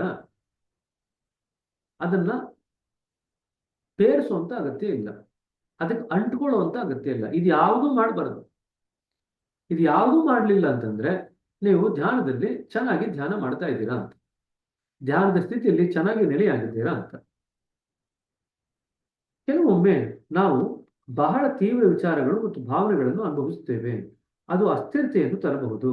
ಅದಕ್ಕೆ ಕಾರಣವೇನೆಂದರೆ ನಾವು ಅಂತಹ ವಿಚಾರಗಳು ಮತ್ತು ಭಾವನೆಗಳನ್ನು ನಮ್ಮ ಸಾಮಾನ್ಯ ಜೀವನದಲ್ಲಿ ಅದು ಬಿಟ್ಟಿರುತ್ತೇವೆ. ನೀವು ಕೆಟ್ಟವೆಂದು ತಿಳಿದ ವಿಚಾರಗಳು ಬರುತ್ತವೆ. ಬೇಡ ಬೇಡ ಎಂದು ಅವುಗಳನ್ನು ದೂರ ಸರಿಸಿ ಸುಪ್ತ ಮನಸ್ಸಿಂದ ಆಳಕ್ಕೆ ತಳ್ಳುತ್ತೀರಿ. ಆದರೆ ಅದರಿಂದ ಅವುಗಳು ನಿವಾರಣೆಯಾಗುವುದಿಲ್ಲ. ನೀವು ಅನುಭವಗಳಿಗೆ ಸೂಕ್ಷ್ಮ ರೀತಿಯಲ್ಲಿ ಬಣ್ಣ ನೀಡುತ್ತಾ ಹೋಗುತ್ತೀರಿ. ನಿಮ್ಮ ನಡತೆಯನ್ನು ರೂಪಿಸುತ್ತಾ ಅವು ನಿಮ್ಮೊಳಗೆ ಇರುತ್ತವೆ. ಧ್ಯಾನದಲ್ಲಿ ಅಂತಹ ವಿಚಾರಗಳು ಪುನಃ ಮೇಲಕ್ಕೆ ಬರುತ್ತವೆ. ಅವು ಕುದಿಯುವ ನೀರಿನಲ್ಲಿ ಏಳುವ ಗಾಳಿ ಗುಳ್ಳೆಗಳಂತೆ. ಅವು ನಿಮ್ಮನ್ನು ಬಿಟ್ಟು ಹೋಗುವ ಸಿದ್ಧತೆಯಲ್ಲಿವೆ ಎಂದು ತಿಳಿದು ಅವುಗಳನ್ನು ಅಲಕ್ಷಿಸಿ. ಸೊ ಕುದಿದಾರ ನೀರಿನಲ್ಲಿ ಗಾಳಿ ಗುಳ್ಳೆಗಳು ಮೇಲ್ಗಡೆ ಬರ್ತಾ ಇದೆಯಲ್ಲ, ಅದೇ ರೀತಿ ನಮ್ಮ ಒಳಗಡೆ ಇರತಕ್ಕಂಥ ವಿಚಾರಗಳು ಮೇಲ್ಗಡೆ ಬರ್ತಾ ಇರುತ್ತೆ. ಇನ್ಫ್ಯಾಕ್ಟ್ ದಾಜಿಯವರು ಇಲ್ಲಿ ಕುದಿಯೋ ನೀರು ಅಂತ ಹೇಳ್ತಾ ಇದ್ದಾರೆ. ಇನ್ಫ್ಯಾಕ್ಟ್ ಧ್ಯಾನ ಮಾಡಿದಾಗ ನಮ್ಮಲ್ಲಿ ಕಾವು ಜಾಸ್ತಿ ಆಗುತ್ತೆ, ಟೆಂಪರೇಚರ್ ಜಾಸ್ತಿ ಆಗುತ್ತೆ, ತಪಃ ಜಾಸ್ತಿ ಆಗುತ್ತೆ. ಅದಕ್ಕೆ ನಾವು ಧ್ಯಾನವನ್ನ ತಪಸ್ಸು ಅಂತ ಕರೆದಿರೋದು. ತಪಸ್ಸು ಅಂತಂದ್ರೆ ನಮ್ಮಲ್ಲಿ ಉಷ್ಣತೆ ಜಾಸ್ತಿ ಆಗುತ್ತೆ ಧ್ಯಾನ ಮಾಡಿದಾಗ. ಹಾಗೆ ನೀರಿನಲ್ಲಿ ಉಷ್ಣತೆ ಜಾಸ್ತಿ ಆದಾಗ ನೀರು ಗುಳ್ಳೆಗಳು ಮೇಲ್ಗಡೆ ಬರುತ್ತೋ, ಅದೇ ರೀತಿಯಾಗಿ ನಾವು ಧ್ಯಾನ ಮಾಡಿದಾಗ ನಮ್ಮ ವಿಚಾರಗಳ ಗುಳ್ಳೆಗಳು ಮೇಲ್ಗಡೆ ಬರುತ್ತೆ. ಯಾಕೆ? ಧ್ಯಾನ ಮಾಡಿದಾಗ ನಮ್ಮಲ್ಲಿ ಉಷ್ಣತೆ ಬೆಳೆಯುತ್ತೆ. ಉಷ್ಣತೆ ಬೆಳೆದಾಗ ಆ ವಿಚಾರ ಗುಳ್ಳೆಗಳು ಮೇಲ್ಗಡೆ ಬಂದು ಅದು ಬಿಟ್ಟು ಹೋಗ್ಲಿಕ್ಕೆ ಪ್ರಯತ್ನ ಪಡ್ತಾ ಇದೆ. ಇದನ್ನ ಜ್ಞಾಪಕ ಇಟ್ಕೊಳ್ರಿ. ಸೊ ಅದು ಏನು ನೀರಿನ ಗುಳ್ಳೆಗಳು ಮೇಲ್ಗಡೆ ಬರುತ್ತೆ, ಅದು ಕುದಿಯೋ ನೀರಿನಲ್ಲಿ ಅಂತ ಹೇಳಿದ್ರಲ್ಲ, ಅದು ಅತ್ಯಂತ ಉಪಯುಕ್ತವಾದಂತ ಉದಾಹರಣೆ. ನಾವು ಧ್ಯಾನ ಮಾಡಿದಾಗ ನಮ್ಮ ಮನಸ್ಸು ಕೂಡ ಕುದಿಯೋ ನೀರಿನಂತ ಆಗುತ್ತೆ. ನಮ್ಮ ಇಡೀ ದೇಹದಲ್ಲಿ ಉಷ್ಣತೆ ಜಾಸ್ತಿ ಆಗುತ್ತೆ, ಮನಸ್ಸಿನಲ್ಲೂ ಉಷ್ಣತೆ ಜಾಸ್ತಿ ಆಗುತ್ತೆ. ಯಾವಾಗ ಉಷ್ಣತೆ ಜಾಸ್ತಿ ಆಗುತ್ತೆ, ಒಳಗಡೆ ಇರತಕ್ಕಂಥ ವಿಚಾರಗಳು ಗುಳ್ಳೆಯಂತೆ ಮೇಲ್ಗಡೆ ಬರುತ್ತೆ, ನೀರಿನ ಗುಳ್ಳೆಯಂತೆ ಮೇಲ್ಗಡೆ ಬರುತ್ತೆ. ಆದ್ರೆ ಅದು ನಮ್ಮನ್ನು ಬಿಟ್ಟು ಹೋಗ್ಲಿಕ್ಕೆ ಬರುತ್ತೆ. ಯಾರಾದರೂ ಧ್ಯಾನದ ಪ್ರಕ್ಷುಬ್ಧತೆಯನ್ನು ಕುರಿತು ದೂರಿದರೆ ನನಗೆ ಸಂತೋಷವಾಗುತ್ತದೆ ದಾಜಿ ಹೇಳಿದರು. ನೋಡಿ, ಯಾರಾದ್ರೂ ಕೂತ್ಕೊಂಡು ನನಗೆ ಧ್ಯಾನ ತುಂಬಾ ಪ್ರಕ್ಷುಬ್ಧವಾಗಿತ್ತು ಅಂತಂದ್ರೆ ಸಂತೋಷ ಪಡಿ ಅಂತ ಹೇಳ್ತಾರೆ. ಏಕೆಂದರೆ ಅವರಲ್ಲಿ ನೆಲೆಗೊಂಡಿದ್ದ ಯಾವುದನ್ನು ಅವರು ಹೊರಹಾಕಬೇಕೆಂದು ಅದು ತೋರಿಸುತ್ತದೆ. ಹಾಗಾಗಿ ನಾವು ನಮ್ಮ ಧ್ಯಾನದ ಅನುಭವಗಳ ಬಗೆಗೆ ನಿರ್ಧಾರ ತಳೆಯಬಾರದು. ಎಲ್ಲಕ್ಕಿಂತ ಮುಖ್ಯವೆಂದರೆ ನಿಮಗೆ ಧ್ಯಾನದ ನಂತರ ಹೇಗೆ ಅನಿಸುತ್ತದೆ ಎಂಬುದು. ಇದನ್ನ ಅಂಡರ್ಲೈನ್ ಮಾಡ್ಕೊಳ್ರಿ. ಧ್ಯಾನ ಮಾಡ್ಬೇಕಾದ್ರೆ ಪ್ರಕ್ಷುಬ್ಧ ಅಂತ ಅನಿಸ್ಬೋದು, ಆದ್ರೆ ಧ್ಯಾನದ ನಂತರ ಹೇಗೆ ಅನಿಸುತ್ತೆ? ಧ್ಯಾನದ ನಂತರ ನಿಮ್ಮ ಮನಸ್ಸು ಹೃದಯ ಹಗುರವಾಗಿದೆ, ತಿಳಿಯಾಗಿದೆ ಅಂತಂದ್ರೆ ಧ್ಯಾನದ ಕ್ರಿಯೆ ಚೆನ್ನಾಗಾಗಿದೆ ಅಂತ. ಧ್ಯಾನ ಮಾಡುವಾಗ ಅಲ್ಲ, ಧ್ಯಾನದ ದೀರ್ಘಕಾಲದ ಪರಿಣಾಮಗಳನ್ನು ನಾವು ಪರಿಗಣಿಸುತ್ತೇವೆ. ಕೆಲವೊಮ್ಮೆ ಧ್ಯಾನ ಮುಗಿದಾಗಲೂ ಕೂಡ ಆ ಪ್ರಕ್ಷುಬ್ಧತೆ ಇನ್ನೂ ಹಾಗೆ ಇರುತ್ತೆ. ಮನಸ್ಸಿನಲ್ಲಿ ಚಡ್ಪಡಿಸುವಿಕೆ, ರೆಸ್ಟ್ಲೆಸ್ನೆಸ್ ಹಾಗೆ ಇರುತ್ತೆ. ಅದು ಚಿಂತೆ ಮಾಡುವಂತ ಅಗತ್ಯ ಇಲ್ಲ. ಏನ್ ಇಂಡಿಕೇಟ್ ಮಾಡುತ್ತೆ ಅಂತಂದ್ರೆ ಅದೆಲ್ಲ ವಿಚಾರಗಳು ಏನು ಇನ್ನೂ ಮೇಲಕ್ಕೆ ಬರ್ತಾ ಇದ್ದಲ್ಲ, ಅದೆಲ್ಲ ಪೂರ್ತಿ ಖಾಲಿ ಆಗಿಲ್ಲ. ಆ ರೀತಿಯಾಗಿ ನೀವು ಧ್ಯಾನದ ಕೊನೆಯಲ್ಲಿ ಪ್ರಕ್ಷುಬ್ಧತೆ ಅನುಭವಿಸಿದರೆ, ಭಾರ ಅನುಭವಿಸಿದರೆ, ಅದು ನಿಮ್ಗೆ ಏನ್ ಸೂಚನೆ ಅಂತಂದ್ರೆ ಆ ವಾರದಲ್ಲಿ ಮತ್ತೊಂದು ಬೈಠಕ್ನ ತಗೊಳ್ಳಿ ಅಂತ ಸೂಚನೆ ಅಷ್ಟೇ, ಬೇರೆ ಏನು ಅಲ್ಲ. ನಮ್ಮಲ್ಲಿರ್ತಕ್ಕಂಥ ವಿಚಾರಗಳು ಪೂರ್ತಿ ಬಿಟ್ಟು ಹೋಗಿಲ್ಲ, ಅರ್ಧ ಬಿಟ್ಟು ಹೋಗಿದೆ ಅಥವಾ ಸ್ವಲ್ಪ ಬಿಟ್ಟು ಹೋಗಿದೆ. ಇನ್ನೂ ವಿಚಾರಗಳು ನಮ್ಮನ್ನು ಬಿಟ್ಟು ಹೋಗ್ಲಿಕ್ಕೆ ಇನ್ನೂ ಸಾಕಷ್ಟು ಸುಪ್ತ ಪ್ರಜ್ಞೆನಲ್ಲಿದೆ. ಸೊ ಹಾಗಾಗಿ ಹೆಚ್ಚು ಬೈಠಕಗಳನ್ನ ತಗೊಂಡ್ರೆ ಆ ವಿಚಾರ ಬಿಟ್ಟು ಹೋದ್ಮೇಲೆ ನಮ್ಮ ಮನಸ್ಸು ಹೃದಯ ತಂತಾನಾಗಿ ಹಗುರವಾಗಿ ತಿಳಿಯಾಗಿ ನೆಲೆಗೊಳ್ಳುತ್ತೆ. ಇದೊಂದು ಸೂಚನೆ ನಿಮಗೆ. ಕೆಲವೊಮ್ಮೆ ಧ್ಯಾನ ಮುಗಿಯುವಂತ ಸಮಯದಲ್ಲಿ ನಮಗೆ ಭಾರ ಅಂತ ಅನ್ಸುತ್ತೆ, ಪ್ರಕ್ಷುಬ್ಧ ಆಗಿದೆ ಮನಸ್ಸು ಅಂತ ಅನ್ಸುತ್ತೆ. ಆ ರೀತಿಯಾಗಿ ಅನುಭವ ಬಂತು ಅಂತಂದ್ರೆ ಆ ವಾರದಲ್ಲಿ ಮತ್ತೊಂದು ಬೈಠಕ್ನ ತಗೊಳ್ಬೇಕು ಅಷ್ಟೇ, ಇನ್ನೇನು ಅಲ್ಲ. ಹೆದರ್ಕೊಳ್ಳುವಂತ ಅಗತ್ಯ ಏನಿಲ್ಲ. ನನಗೆ ಧ್ಯಾನ ಸರಿಯಾಗಿ ಆಗಿಲ್ಲ ಅಂತ ಏನ್ ಚಿಂತೆ ಮಾಡೋ ಅಗತ್ಯ ಏನೂ ಇಲ್ಲ.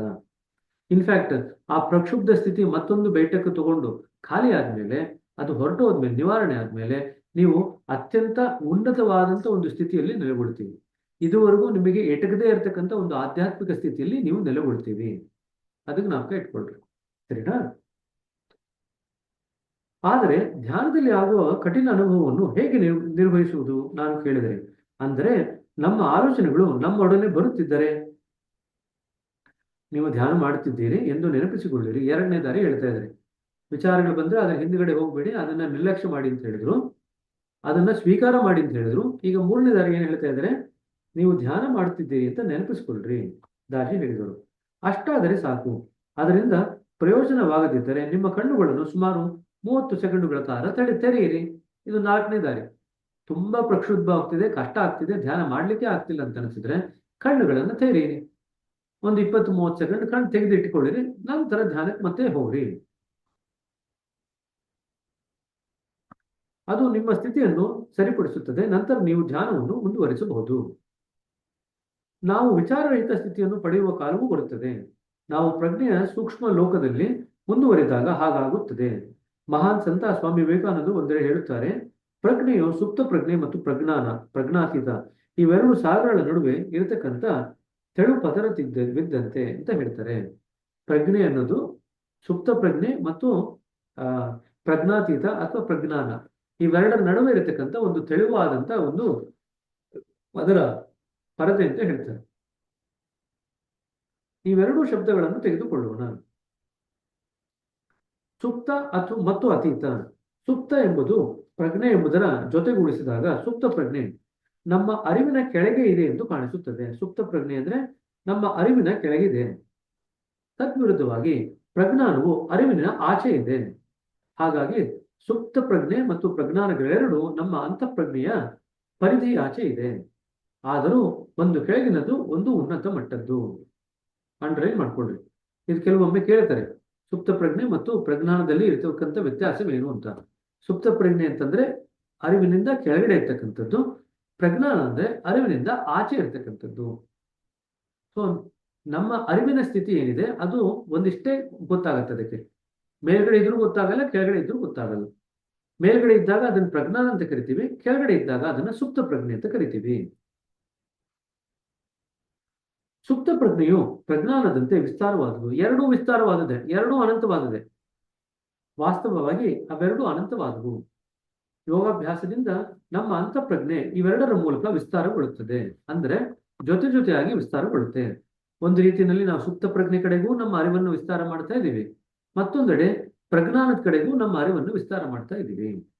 ನಾವು ರಾತ್ರಿ ಮಲಗಿದಾಗ ಸುಪ್ತ ಪ್ರಜ್ಞೆಯ ಸಾಗರದ ಆಳಕ್ಕೆ ಧುಮುಕುತ್ತೇವೆ. ಇದು ವಿಶಿಷ್ಟ ಸ್ಥಿತಿಯಾದ ಯೋಗ ನಿದ್ರೆಯ ಮೂಲಕ ಆಗುತ್ತದೆ. ನಾವು ಪ್ರಾರ್ಥನೆಯ ವಿಷಯವನ್ನು ಕೈಗೆತ್ತಿಕೊಂಡಾಗ ಇದನ್ನು ಚರ್ಚಿಸೋಣ. ಸುಪ್ತ ಪ್ರಜ್ಞೆಯನ್ನು ಶುದ್ಧೀಕರಿಸುವುದು ಸಹ ಬಹಳ ಅವಶ್ಯಕ.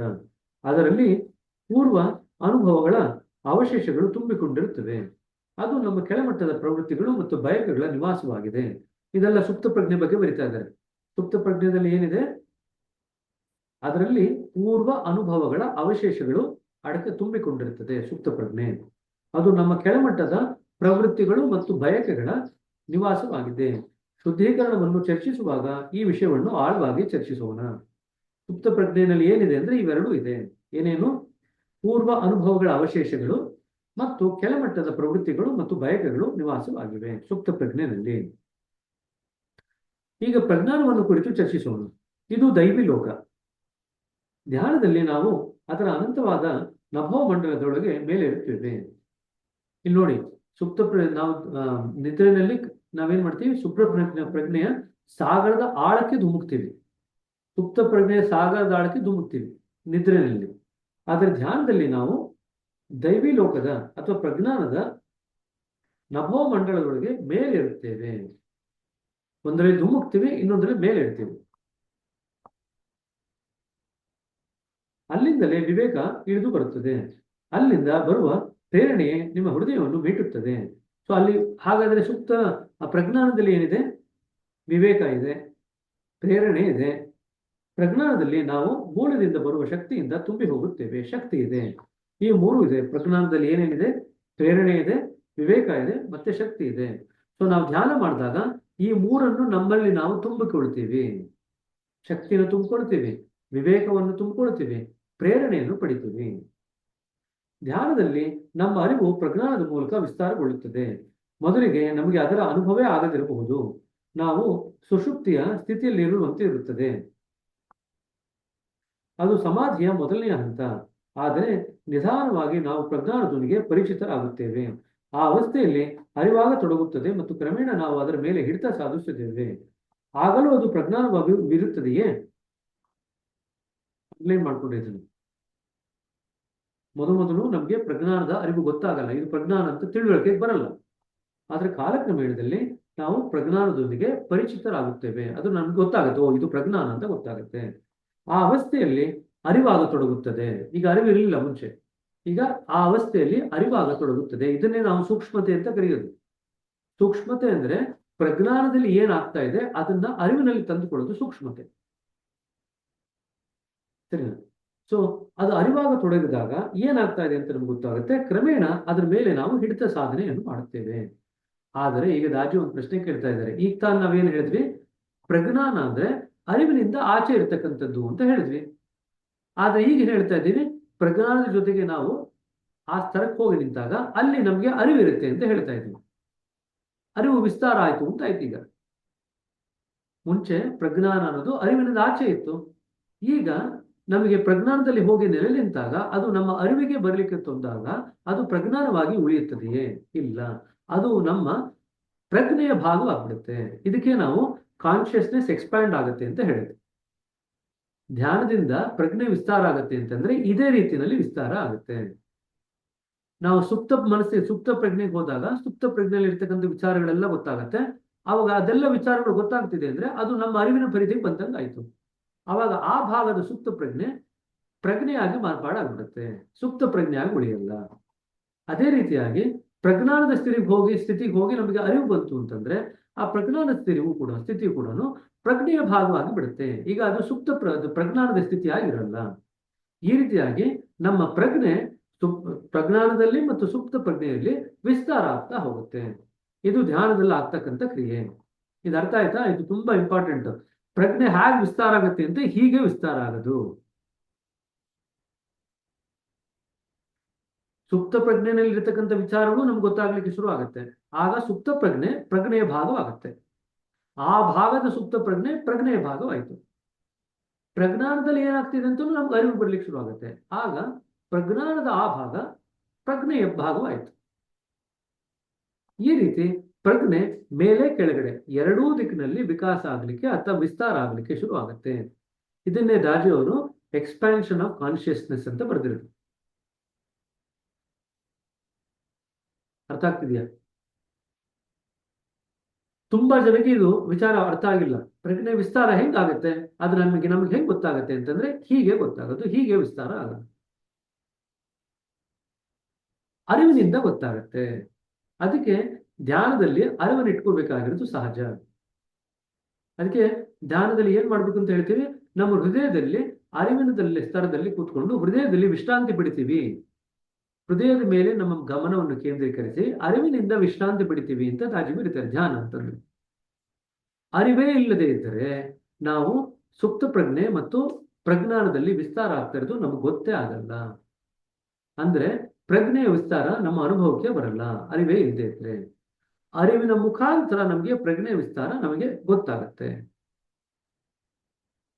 ಅರ್ಥ ಆಗ್ತಿದ್ಯಾ ಅಣ್ಣ? ಫಸ್ಟ್ಗೆ ಇಲ್ಲಿ ಹಂಗಂದ್ರೆ ನಾವು ಅರಿವು, ನೆಕ್ಸ್ಟ್ ಪ್ರಜ್ಞೆ, ನೆಕ್ಸ್ಟ್ ಸುಪ್ತ ಪ್ರಜ್ಞೆ, ಇದ್ರ ಮೂಲಕ ವಿಕಾಸನವಂತ ಇದೀವಿ ಅಂತ ನಾವು ತಿಳ್ಕೊಬೋದಾ? ಪ್ರಜ್ಞೆ ಇದೆ, ಪ್ರಜ್ಞೆಗೂ ಅರಿವಿಗೂ ಇರತಕ್ಕಂಥ ಸಂಬಂಧ ತಿಳ್ಕೊಳ್ರಿ. ಒಂದು ಸರ್ಕಲ್ ಇದೆ ಅಂತ ಇಟ್ಕೊಳ್ರಿ. ಆ ಸರ್ಕಲ್ಗೆ ಕೊನೆ ಅನ್ನೋದು ಇದೆಯಲ್ಲ, ಆ ಸರ್ಕಂಫರೆನ್ಸ್ ಇದೆಯಲ್ಲ, ಆ ಸರ್ಕಲ್ನ ಕೊನೆಯ ಭಾಗ ಇದೆಯಲ್ಲ, ಅದನ್ನ ನಾವು ಅರಿವು ಅಂತ ಕರಿತೀವಿ. ಆ ಸರ್ಕಲ್ ಏರಿಯಾ ಇದೆಯಲ್ಲ, ಅದು ಪ್ರಜ್ಞೆ.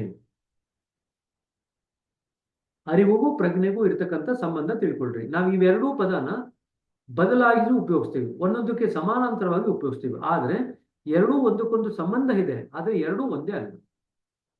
ಮತ್ತೊಮ್ಮೆ ಹೇಳ್ತೀನಿ, ಒಂದು ಸರ್ಕಲ್, ಒಂದು ವೃತ್ತವನ್ನು ಡ್ರಾ ಮಾಡ್ರಿ. ಆ ವೃತ್ತದ ಏರಿಯಾ ಇದೆಯಲ್ಲ, ಕನ್ನಡದಲ್ಲಿ ಏರಿಯಾಗೆ ಏನಂತೀರಾ?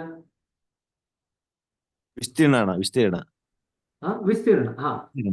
ಆ ವಿಸ್ತೀರ್ಣ ಇದೆಯಲ್ಲ, ಅದು ಪ್ರಜ್ಞೆ. ಆ ವೃತ್ತದ ವಿಸ್ತೀರ್ಣ ಪ್ರಜ್ಞೆ. ಆದ್ರೆ ಆ ವೃತ್ತದ ವಿಸ್ತೀರ್ಣ ಕೊನೆಯ ಭಾಗ ಇದೆಯಲ್ಲ, ಪೆರಿಫೆರಿ, ಸರ್ಕಂಫರೆನ್ಸ್, ಅದು ಅರಿವು. ಇದು ಅರ್ಥ ಆಯ್ತಾ? ಹೌದಣ್ಣ, ಅರಿವು ಮತ್ತು ಪ್ರಜ್ಞೆ ಓಕೆ ಅಣ್ಣ. ಈಗ ಅರ್ಥ ಆಯ್ತಲ್ಲ? ಈಗ ಧ್ಯಾನ ಮಾಡ್ಲಿಕ್ಕೆ ಶುರು ಮಾಡಿದ್ರಿ ಅಂತ ಇಟ್ಕೊಳ್ರಿ. ಧ್ಯಾನದಲ್ಲಿ ನಾವು ನಮ್ಮ ಸುಪ್ತ ಪ್ರಜ್ಞೆಯಲ್ಲಿ ಇಳಿಲಿಕ್ಕೆ ಶುರು ಮಾಡಿದ್ವಿ. ಸುಪ್ತ ಪ್ರಜ್ಞೆಯಲ್ಲಿ ಇಳಿತಿದ್ದಂಗೆನೆ ನಮಗೆ ಸುಪ್ತ ಪ್ರಜ್ಞೆಯಲ್ಲಿ ಇರ್ತಕ್ಕಂಥ ವಿಚಾರಗಳು ಈಗ ಮೇಲಕ್ಕೆ ಬರ್ಲಿಕ್ಕೆ ಶುರು ಆಯ್ತು. ಸುಪ್ತ ಪ್ರಜ್ಞೆಯಲ್ಲಿ ಇರ್ತಕ್ಕಂಥ ವಿಚಾರಗಳು ಮೇಲಕ್ಕೆ ಬರ್ಲಿಕ್ಕೆ ಶುರು ಆಯ್ತು ಅಂತಂದ್ರೆ ಆ ಸುಪ್ತ ಪ್ರಜ್ಞೆಯಲ್ಲಿ ಏನಿತ್ತು ಅಂತ ನಮ್ಗೆ ಗೊತ್ತಾಯ್ತು ಈಗ. ಕರೆಕ್ಟಾ? ಹಾಗಾದ್ರೆ ಅರಿವು ನಮ್ಗೆ ಅಲ್ಲಿವರೆಗೂ ತಗೊಂಡು ಹೋಗಿದೆ. ಅರಿವೇ ಇಲ್ಲದೆ ಇದ್ರೆ ಸುಪ್ತ ಪ್ರಜ್ಞೆಯಿಂದ ಏನ್ ಮೇಲಕ್ಕೆ ಬರ್ತಿದೆ ಅಂತ ನಮ್ಗೆ ಗೊತ್ತಾಗಲ್ಲ. ಅರಿವಿರೋದ್ರಿಂದ ನಮಗೆ ಆ ಪ್ರಜ್ಞೆಯಲ್ಲಿ ಆ ಸುಪ್ತ ಪ್ರಜ್ಞೆಯಿಂದ ಏನ್ ಮೇಲಕ್ಕೆ ಬರ್ತಿದೆ ಗೊತ್ತಾಯ್ತು. ಅಂದ್ರೆ ಅರಿವು ಎಕ್ಸ್ಪ್ಯಾಂಡ್ ಆಗ್ತಾ ಇದೆ. ಈಗ ಫಾರ್ ಎಕ್ಸಾಂಪಲ್, ಒಂದು ಸಿಂಪಲ್ ಎಕ್ಸಾಂಪಲ್ ಅಂದ್ರೆ, ಸಮುದ್ರದ ಹತ್ತ ಹೋಗ್ತೇವೆ ಅಂತಂದ್ರೆ ಸಮುದ್ರದ ಅಲೆಗಳು ಯಾವ ಹಂತದವರೆಗೂ ಬರುತ್ತಲ್ವಾ, ಟೈಡ್ಸ್ ಅಂತ ಕರಿತೀವಿ ನಾವು ಸಮುದ್ರದಲ್ಲಿ. ಜ್ಞಾಪಕ ಇದೆಯಾ? ಎಲ್ರಿಗೂ ಗೊತ್ತಿದೆ ಅದು. ನೀವು ಹುಣ್ಣಿಮೆ ದಿವಸ ಹೋಯ್ತು ಅಂತಂದ್ರೆ ಸಮುದ್ರದ ಅಲೆಗಳು ತುಂಬಾ ರಭಸವಾಗಿ ತುಂಬಾ ದೂರದವರೆಗೂ ಬರುತ್ತೆ. ಆದ್ರೆ ನೀವು ಅಮಾವಾಸ್ಯೆ ತರ ಹತ್ರ ಹೋಯ್ತು ಅಂತಂದ್ರೆ ಸಮುದ್ರದ ಅಲೆಗಳು ತುಂಬಾ ಹಿಂದಕ್ಕೆ ಇರುತ್ತೆ. ಆಲ್ಮೋಸ್ಟ್ ಸಮುದ್ರದ ಹಿಂದಕ್ಕೆ ಹೋದಂಗೆ ಅನ್ಸುತ್ತೆ. ಅಲೆಗಳಲ್ಲಿ ಯಾವುದೇ ರೀತಿಯಾದಂತ ಶಕ್ತಿ ಇರಲ್ಲ, ಬಲ ಇರಲ್ಲ. ಇದು ಅನುಭವಿಸಿದೆಲ್ಲ ಯಾರಿಗಾದ್ರೂ ಗೊತ್ತಿದೆ ಅಲ್ವಾ? ಟೈಡ್ಸ್ ಅಂತ ಗೊತ್ತಿದೆ ಅಲ್ವಾ? ಹುಣ್ಣಿಮೆಗೆ ಮತ್ತು ಅಮಾವಾಸ್ಯೆಗೆ ಇರತಕ್ಕಂಥ ವ್ಯತ್ಯಾಸ ಟೈಡ್ಸ್ ನಲ್ಲಿ. ಎಕ್ಸಾಕ್ಟ್ಲಿ ಅದೇ ತರನೇ. ಸೊ ಅದೇನಾಗತ್ತೆ, ಈಗ ಅಲೆಗಳು ಎಷ್ಟು ದೂರ ಬರುತ್ತೋ ಸಮುದ್ರ ಅಲ್ಲಿವರೆಗೂ ವಿಸ್ತಾರ ಆಯ್ತು ಅಂತ ಹೇಳ್ಬೋದಲ್ವಾ? ಅದೇ ತರನೇ ಅರಿವು ಎಲ್ಲಿವರೆಗೂ ಹೋಗುತ್ತೋ ಅಲ್ಲಿವರೆಗೂ ಪ್ರಜ್ಞೆ ವಿಸ್ತಾರವಾಯಿತು ಅಂತ ಹೇಳ್ತೀವಿ ಅಷ್ಟೆ. ಇದರ್ಥ ಆಯ್ತಾ? ಸಮುದ್ರದ ಅಲೆಗಳು ಎಲ್ಲಿವರೆಗೂ ಬರುತ್ತೋ ಅಲ್ಲಿವರೆಗೂ ಸಮುದ್ರ ವಿಸ್ತಾರ ಆಗುತ್ತೆ ಅಂತ ಹೇಳ್ತೀವಿ ನಾವು. ಅದೇ ತರನೇ ಅರಿವು ಎಲ್ಲಿವರೆಗೂ ಹೋಗುತ್ತೋ ಅಲ್ಲಿವರೆಗೂ ಪ್ರಜ್ಞೆ ವಿಸ್ತಾರವಾಯಿತು ಅಂತ ಹೇಳ್ತೀವಿ. ಇದು ಇನ್ನು ಅರ್ಥ ಆಯ್ತೋ ಇನ್ನು ಅರ್ಥ ಆಗ್ಲಿಲ್ವಾ, ಸ್ಪಷ್ಟವಾಗ್ಲಿಲ್ವಾ? ಇದು ಓಕೆ ಅದು ಆತಣ್ಣ. ಅರಿವು ಸುಪ್ತ ಪ್ರಜ್ಞೆ ವಿಸ್ತಾರ ಅಂತ ಬರ್ಕೋಬೋದಾ ಸರ್? ಏನ್ರಿ? ಅರಿವು ವಿಸ್ತಾರ ಅಂತ ಬರ್ಕೋಬೋದಾ ಸರ್? ಅನ್ಕೋಬೋದಾ? ಅರಿವಿನ ವಿಸ್ತಾರ ಆಗ್ದಿರ ಪ್ರಜ್ಞೆ ವಿಸ್ತಾರ ಆಗಲ್ಲ. ಆದ್ರೆ ಅರಿವು ಪ್ರಜ್ಞೆಯ ಕೊನೆಯ ಹಂತ ಅಂತ ಹೇಳಿದೆ, ಅದರ ಪೆರಿಫೆರಿ. ಅದಕ್ಕೆ ಸರ್ಕಂಫರೆನ್ಸ್ ಅಂದ್ರೆ ನೀವು ಕನ್ನಡದಲ್ಲಿ ಏನು ಹೇಳ್ತೀರಿ? ವೃತ್ತದ ಸರ್ಕಂಫರೆನ್ಸ್, ಪರಿಧಿ ಅಣ್ಣ, ಪರಿಧಿ. ಪರಿಧಿ. ಸೊ ಆ ವೃತ್ತದ ಪರಿಧಿ, ಆ ಪರಿಧಿ ವಿಸ್ತಾರ ಆಗದಿರ ವೃತ್ತ ವಿಸ್ತಾರ ಆಗ್ಲಿಕ್ಕೆ ಸಾಧ್ಯ ಇಲ್ಲ. ಕರೆಕ್ಟಾ? ಆ ಪರಿಧಿ ವಿಸ್ತಾರ ಆದ್ರೆ ಮಾತ್ರನೇ ವೃತ್ತ ಕೂಡ ವಿಸ್ತಾರ ಆಗುತ್ತೆ. ನೀವು ಯಾರಾದ್ರೂ ಪ್ರಯತ್ನ ಪಟ್ಟು ನೋಡ್ರಿ, ಒಂದು ವೃತ್ತ ಡ್ರಾ ಮಾಡ್ರಿ, ಬರೀರಿ, ಪರಿಧಿನೇ ವಿಸ್ತಾರ ಮಾಡಿದಿರಾ ವೃತ್ತವನ್ನು ವಿಸ್ತಾರ ಮಾಡ್ಲಿಕ್ಕೆ ಆಗತ್ತ ಅಂತ ನೋಡ್ರಿ. ವೃತ್ತ ವಿಸ್ತಾರ ಆಗ್ತಿದೆ ಅಂತಂದ್ರೆ ಪರಿಧಿ ವಿಸ್ತಾರವಾದ್ರಷ್ಟೇ ವೃತ್ತ ವಿಸ್ತಾರವಾಗುತ್ತೆ ಅಲ್ವಾ? ಇದು ಅದೇ ತರನೇ ಪ್ರಜ್ಞೆ ವಿಸ್ತಾರ ಆಗ್ತಿದೆ ಅಂತಂದ್ರೆ ಅರಿವು ವಿಸ್ತಾರವಾದ್ರೆ ಮಾತ್ರನೇ ಪ್ರಜ್ಞೆ ವಿಸ್ತಾರವಾಗದು. ಯಾಕೆಂದ್ರೆ ಪ್ರಜ್ಞೆ ಅಂತಂದ್ರೆ ಅರಿವು ಎಷ್ಟು ಮಟ್ಟಿಗೆ ದೂರದಲ್ಲಿ ಹೋಗಿದೆ ಅಷ್ಟರ ಮಟ್ಟಿಗೆ ಪ್ರಜ್ಞೆ ವಿಸ್ತಾರವಾಗಿದೆ ಅಂತ. ನೀವು ಏನಕ್ಕೆ ಏನ್ ವಿಸ್ತರಣೆ ಅಂತಂದ್ರ ಏರಿಯಾಗೆ ಅರಿವು ಅಂದ್ರೆ ನಮ್ಮಲ್ಲಿ ಏನೇನು ಬದಲಾವಣೆ ಆಗ್ತೇವೆ ನಮ್ಮ ಮನಸ್ಸಿನಲ್ಲಿ ಆಗ್ಲಿ ನಮ್ಮ ವಿಚಾರದಲ್ಲಿ ಆಗ್ಲಿ ಅದೇನು ಹೋಗ್ತಾ ಇದೆ, ಎಲ್ಲೆಲ್ಲೂ ಹೋಗ್ತಾ ಇದ್ರಿ. ನಾ ಹೇಳ್ತಿರ್ತಕ್ಕಂಥ ಎಕ್ಸಾಂಪಲ್ನ ದಯವಿಟ್ಟು ಮನದಟ್ಟು ಮಾಡ್ಕೊಳ್ರಿ. ನಿಮ್ಮ ಆಲೋಚನಾ ಲಹರಿಯಲ್ಲೇ ಮುಳುಗಬೇಡಿ. ಈ ಪಾಯಿಂಟ್ ನ ಮತ್ತೊಮ್ಮೆ ಯಾರು ನಿಮ್ಮ ಹತ್ರ ಡಿಸ್ಕಸ್ ಮಾಡಲ್ಲ ಇಡೀ ಜೀವನದಲ್ಲಿ. ಸೊ ದಯವಿಟ್ಟು ಇವಾಗ ನಾ ಏನ್ ಹೇಳ್ತಾ ಇದ್ದೀನಿ ಅದ್ರ ಕಡೆಗೆ ಗಮನ ಕೊಡಿ, ಎಲ್ಲೆಲ್ಲೋ ಮನಸ್ಸನ್ನ ತಗೊಂಡು ಹೋಗ್ಬೇಡಿ. ಅರಿವು ಮತ್ತೆ ಪ್ರಜ್ಞೆ ಇದರ ನಡುವೆ ಸಂಬಂಧನ ಇದೊಂದು ಎಕ್ಸಾಂಪಲ್ ಉದಾಹರಣೆ ಮುಖಾಂತರ ನೀವು ಇಟ್ಕೊಳ್ರಿ. ವೃತ್ತದ ವಿಸ್ತೀರ್ಣ ಏನಿದೆ ಅದು ಪ್ರಜ್ಞೆ, ವೃತ್ತದ ಪರಿಧಿ ಏನಿದೆ ಅದು ಅರಿವು. ದಯವಿಟ್ಟು ಇದನ್ನ ಮನಸ್ಸಿನಲ್ಲಿ ಹಾಕೊಳ್ರಿ. ಇದ್ರ ಕಡೆಗೆ ನೀವು ಸಾಕಷ್ಟು ನಿಮ್ಮ ಆಲೋಚನೆಗಳನ್ನ ಬೆಳೆಸಿದಾಗ ನಿಮಗೆ ಅದು ತಾನಾಗೆ ಒಳಗಡೆಯಿಂದ ಹೊಳಿಲಿಕ್ಕೆ ಶುರು ಆಗುತ್ತೆ. ಓ ಹೀಗಾಗತ್ತೆ ಅಂತ. ಈ ರಾಜ್ಯವರು ಏನ್ ಹೇಳ್ತಾ ಇದ್ದಾರೆ, ನಾವು ಧ್ಯಾನ ಮಾಡ್ತಾ ಮಾಡ್ತಾ ಸುಪ್ತ ಪ್ರಜ್ಞೆಗೆ ಹೋಗ್ತೀವಿ.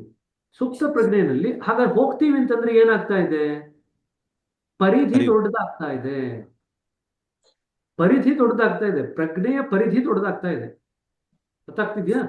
ಪ್ರಜ್ಞೆಗೆ ಒಂದು ವೃತ್ತ ಇತ್ತು, ಪ್ರಜ್ಞೆ ಒಂದು ವೃತ್ತ ಅಂತ ಹೇಳಿದೆ ನಾನು. ಪ್ರಜ್ಞೆಯ ಪರಿಧಿ ಏನಿದೆ ಅದು ಕೆಳಗಿಳಿದಾಗ, ಸುಪ್ತ ಪ್ರಜ್ಞೆಗಿಳಿದಾಗ ನಮ್ಗೆ ಆ ಸುಪ್ತ ಪ್ರಜ್ಞೆಯಲ್ಲಿ ಏನಿದೆ ಅಂತ ಅರಿವು ಬರುತ್ತೆ. ಸೊ ಪರಿಧಿ ದೊಡ್ಡದಾಗ್ದಿರಾ ವಿಸ್ತರಣೆ ದೊಡ್ಡದಾಗ್ಲಿಕ್ಕೆ ಸಾಧ್ಯವೇ ಏನಿಲ್ಲ. ಮೊದಲು ಪರಿಧಿ ದೊಡ್ಡದಾಗ್ಬೇಕು, ಆಮೇಲೆ ವಿಸ್ತರಣೆ. ಅರಿವು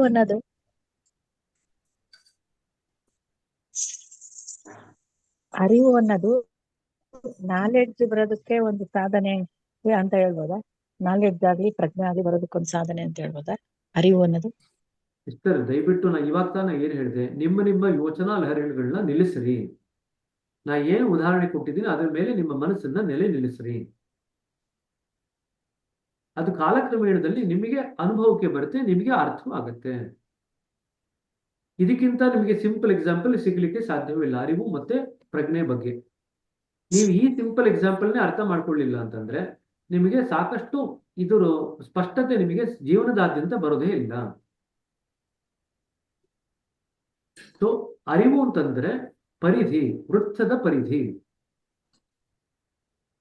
ಪ್ರಜ್ಞೆ ಅಂತಂದ್ರೆ ವೃತ್ತದ ವಿಸ್ತೀರ್ಣ.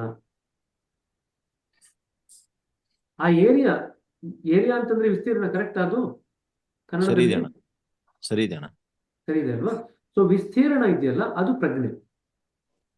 ಅದರ ಕೊನೆಯ ಭಾಗ ಏನಿದೆ, ಪರಿಧಿ ಏನಿದೆ ಅದು ಅರಿವು. ದಯವಿಟ್ಟು ಇದು ಎರಡು ಸೆಂಟೆನ್ಸ್ ನ ನಿಮ್ಮ ಮನಸ್ಸಿಗೆ ಹಾಕೊಂಡು ಅದ್ರ ಬಗ್ಗೆ ಕಾಲಕ್ರಮೇಣದಲ್ಲಿ ಅವಲೋಕನ ಮಾಡ್ಕೊಳ್ರಿ. ನಿಮಗೆ ಹಲವಾರು ಎಕ್ಸಾಂಪಲ್ಸ್ ನಿಮಗೆ ಬರುತ್ತೆ. ನಾವು ಇದೆರಡನ್ನ ಗ್ರಹಿಸ್ಕೊಳ್ದೀರಾ ನಮ್ಮ ಮನಸ್ಸನ್ನ ನಾಗಾಲೋಟವಾಗಿ ಎಲ್ಲೆಲ್ಲೋ ಹರಿಬಿಡ್ತೀವಿ. ಆವಾಗ ನಮ್ಗೆ ಪ್ರಜ್ಞೆಗೂ ಅರಿವಿಗೂ ಇರ್ತಕ್ಕಂಥ ಸ್ಪಷ್ಟತೆ, ಸಂಬಂಧದಲ್ಲಿ ಇರ್ತಕ್ಕಂಥ ಸ್ಪಷ್ಟತೆ ನಮಗೆ ಗೊತ್ತೇ ಆಗಲ್ಲ. ಸರಳ ಅರ್ಥ ಆಗ್ತಿದ್ಯಾ? ಇದೊಂದೇ ಎಕ್ಸಾಂಪಲ್ ಸಾಕು, ತುಂಬಾ ಎಕ್ಸಾಂಪಲ್ಸ್ ನ ತಗೊಳಕ್ ಹೋಗ್ಬೇಡಿ. ನಾನು ನಿಮ್ಗೆ ಸಮುದ್ರದ ಎಕ್ಸಾಂಪಲ್ ಕೊಟ್ಟೆ, ಆದ್ರೆ ಸಮುದ್ರದ ಎಕ್ಸಾಂಪಲ್ ಪ್ರಾಯಶಃ ನಿಮಗೆ ಈ ಎಕ್ಸಾಂಪಲ್ಗೆ ನೀವು ರಿಲೇಟ್ ಮಾಡ್ಲಿಕ್ಕೆ ಆಗಿಲ್ಲ ಅಂದ್ರೆ ಸಮುದ್ರದ ಎಕ್ಸಾಂಪಲ್ಗೆ ರಿಲೇಟ್ ಮಾಡ್ಲಿಕ್ಕೆ ಇನ್ನೂ ಕಷ್ಟವಾಗುತ್ತೆ. ನೀವು ಒಂದೇ ಒಂದು ಪ್ರಶ್ನೆ ಕೇಳ್ಕೊಳ್ರಿ, ನಾನು ವೃತ್ತನ ವಿಸ್ತಾರ ಮಾಡ್ಬೇಕು ಅಂತಂದ್ರೆ ನಾನು ಅದರ ಪರಿಧಿನ ವಿಸ್ತಾರ ಮಾಡಿದೀರಾ? ನಾನು ವೃತ್ತನ ವಿಸ್ತಾರ ಮಾಡ್ಲಿಕ್ಕೆ ಸಾಧ್ಯವಿದ್ಯಾ? ನೋಡ್ಕೊಳ್ರಿ, ವೃತ್ತನ ವಿಸ್ತಾರ ಮಾಡ್ಲಿಕ್ಕೆ ಸಾಧ್ಯವೇ ಇಲ್ಲ. ಪರಿಧಿನ ನಾನು ವಿಸ್ತಾರ ಮಾಡಿದ್ದೀರ ಅಂದ್ರೆ ಪ್ರಜ್ಞೆಯ ವಿಸ್ತಾರವಾಗಬೇಕಾದ್ರೆ ನಮಗೆ ಅರಿವು ಮೊದಲು ಸುಪ್ತ ಪ್ರಜ್ಞೆ ಕಡೆಗೆ ಮತ್ತೆ ಪ್ರಜ್ಞಾನದ ಕಡೆಗೆ ಅರಿವು ಮೊದಲು ಹೋಗಬೇಕು. ಅದರಲ್ಲಿ ಇರ್ತಕ್ಕಂಥದ್ದು ನಮಗೆ ಅರಿವಿಗೆ ಬರಬೇಕು. ಅದಾದ್ಮೇಲೆ ನಮ್ಮ ಪ್ರಜ್ಞೆ ವಿಸ್ತಾರ ಆಗಿದೆ ಅಂತ ಹೇಳಬೇಕು. ಇದು ಅರ್ಥ ಆಯ್ತಾ? ಇನ್ನು ಇದಕ್ಕಿಂತ ಸ್ಪಷ್ಟವಾಗಿ ಹೇಳಲಿಕ್ಕೆ ಪ್ರಾಯಶಃ ಕಷ್ಟ ಆಗುತ್ತೆ. ಬೇಕಾದ್ರೆ ನಾನು ಚಿತ್ರ ಬರೆದು ತೋರಿಸ್ಬೋದ್ರಿ. ಆಗಿದೆ ಬ್ರದರ್, ಚೆನ್ನಾಗೇ ಆಗಿದೆ. ಸರಿ, ಸಿಸ್ಟರ್ ಆಲ್ರೆಡಿ ಚಿತ್ರ ಬರೆದು ತೋರಿಸ್ತಾ ಇದ್ದಾರೆ ನೋಡ್ರಿ, ಸರೋಜಮ್ಮ ಅವರು. ಸರ್ ಇದು Good, good. ಓಕೆನಾ? ಓಕೆನಾ? Thank you. ಸರಿ ಕಣ್ರಿ. ಈ ಸರ್ಕಲ್ದು ಒಂದು ಜ್ಞಾಪಕ ಇಟ್ಕೊಂಡ್ರೆ ಪ್ರಜ್ಞೆ ಮತ್ತು ಅರಿವಿನಲ್ಲಿ ಇರ್ತಕ್ಕಂಥ ಸಂಬಂಧ ಸ್ಪಷ್ಟವಾಗಿ ಗೊತ್ತಾಗುತ್ತೆ. ಸರಿನಾ? ಅರಿವು ಬೆಳೆದೀರಾ, ಪ್ರಜ್ಞೆ ವಿಸ್ತಾರವಾಗ್ಲಿಕ್ಕೆ ಸಾಧ್ಯವೇ ಇಲ್ಲ. ಜ್ಞಾಪಕ ಇಟ್ಕೊಳ್ರಿ, ಅರಿವು ಬೆಳೆದೀರಾ, ಪ್ರಜ್ಞೆ ವಿಸ್ತಾರವಾಗ್ಲಿಕ್ಕೆ ಸಾಧ್ಯವಿಲ್ಲ. ಪ್ರಜ್ಞೆ ವಿಸ್ತಾರವಾಗ್ತಿದೆ ಅಂತಂದ್ರೆ ಅರಿವು ಬೆಳೀತಾ ಇದೆ. ಸರಿನಾ? ಅರಿವು ಬೆಳೀತು ಅಂತಂದ್ರೆ ನಮ್ಗೆ ಧ್ಯಾನದಲ್ಲಿ ಸೂಕ್ಷ್ಮತೆ ಬೆಳೀತಾ ಇದೆ. ಸರಿನಾ? ಈಗ ನೋಡಿ, ಸೂಕ್ಷ್ಮತೆ ಬೆಳೀತಾ ಇದೆ ಅಂದ್ರೆ ಪ್ರಜ್ಞಾನದಲ್ಲಿ ನಮ್ಗೆ ಏನೇನೆಲ್ಲ ಆಗುತ್ತೆ ಅಂತ ದಾಜಿ ಹಿಂದಿನ ಪ್ಯಾರಾಗ್ರಾಫ್ ದಲ್ಲಿ ಬರೆದ್ರಲ್ವಾ? ಏನಂತ ಬರೆದ್ರು? ಪ್ರಜ್ಞಾನಕ್ಕೂ ಹೋದಾಗ ನಾವು ನಮ್ಗೆ ಏನ್ ಅನುಭವಕ್ಕೆ ಬರುತ್ತೆ ಅಂತಂದ್ರೆ ಶಕ್ತಿ ಬರುತ್ತೆ, ಪ್ರೇರಣೆ ಬರುತ್ತೆ ಮತ್ತು ವಿವೇಕ ಬರುತ್ತೆ. ಈ ಮೂರು ಬರ್ತಾ ಇದೆ ಅಂತಂದ್ರೆ ನಾವು ಧ್ಯಾನದಲ್ಲಿ ಪ್ರಜ್ಞಾನದ ಸ್ಥಿತಿಯಲ್ಲಿ ಅಥವಾ ಪ್ರಜ್ಞಾನದ ಎಡೆಗೆ ನಾವು ವಿಸ್ತಾರ ಆಗ್ತಾ ಇದ್ದೀವಿ, ನಮ್ಮ ಅರಿವು ವಿಸ್ತಾರ ಆಗ್ತಿದೆ ಅಂತ. ಈ ಮೂರು ಅನುಭವಕ್ಕೆ ಬರಬೇಕು. ಧ್ಯಾನ ಮಾಡಿ ಎದ್ದ ಮೇಲೆ ನಮ್ಗೆ ಹೊಸ ನವ ಚೈತನ್ಯ ಬರಬೇಕು. ಧ್ಯಾನ ಮಾಡಿ ಎದ್ದ ಮೇಲೆ ನಮ್ಗೊಂದು ಹೊಸ ಸ್ಫೂರ್ತಿ ಬರಬೇಕು.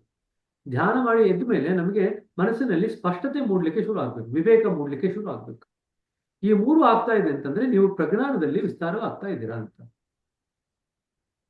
ಈ ಮೂರು ಆಗ್ತಿಲ್ಲ ಅಂತಂದ್ರೆ ಮೊದಲು ನಾವು ಬರೀ ಸುಪ್ತ ಪ್ರಜ್ಞೆಯಲ್ಲಿ ಮಾತ್ರ ವಿಸ್ತಾರವಾಗ್ತೀವಿ.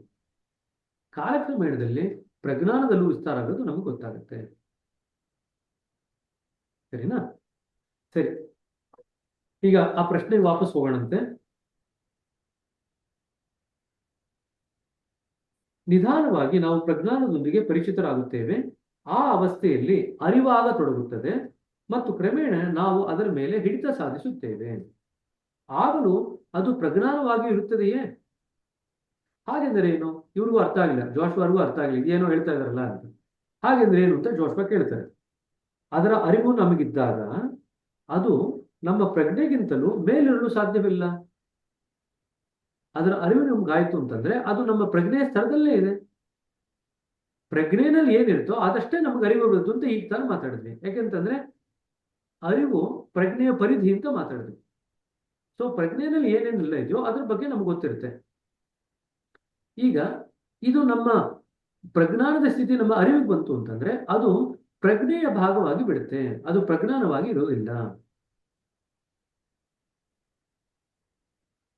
ಅದರ ಅರಿವು ನಮಗಿದ್ದಾಗ ಅದು ಪ್ರಜ್ಞೆಗಿಂತಲೂ ಮೇಲಿರಲು ಸಾಧ್ಯವಿಲ್ಲ. ಅದು ನಮ್ಮ ಪ್ರಜ್ಞೆಯ ಸಾಧಾರಣ ಸ್ಥಿತಿ ಆಗುತ್ತದೆ. ಪ್ರಜ್ಞಾನ ಯಾವಾಗಲೂ ಆಚೆ ಇರುವಂಥದ್ದು.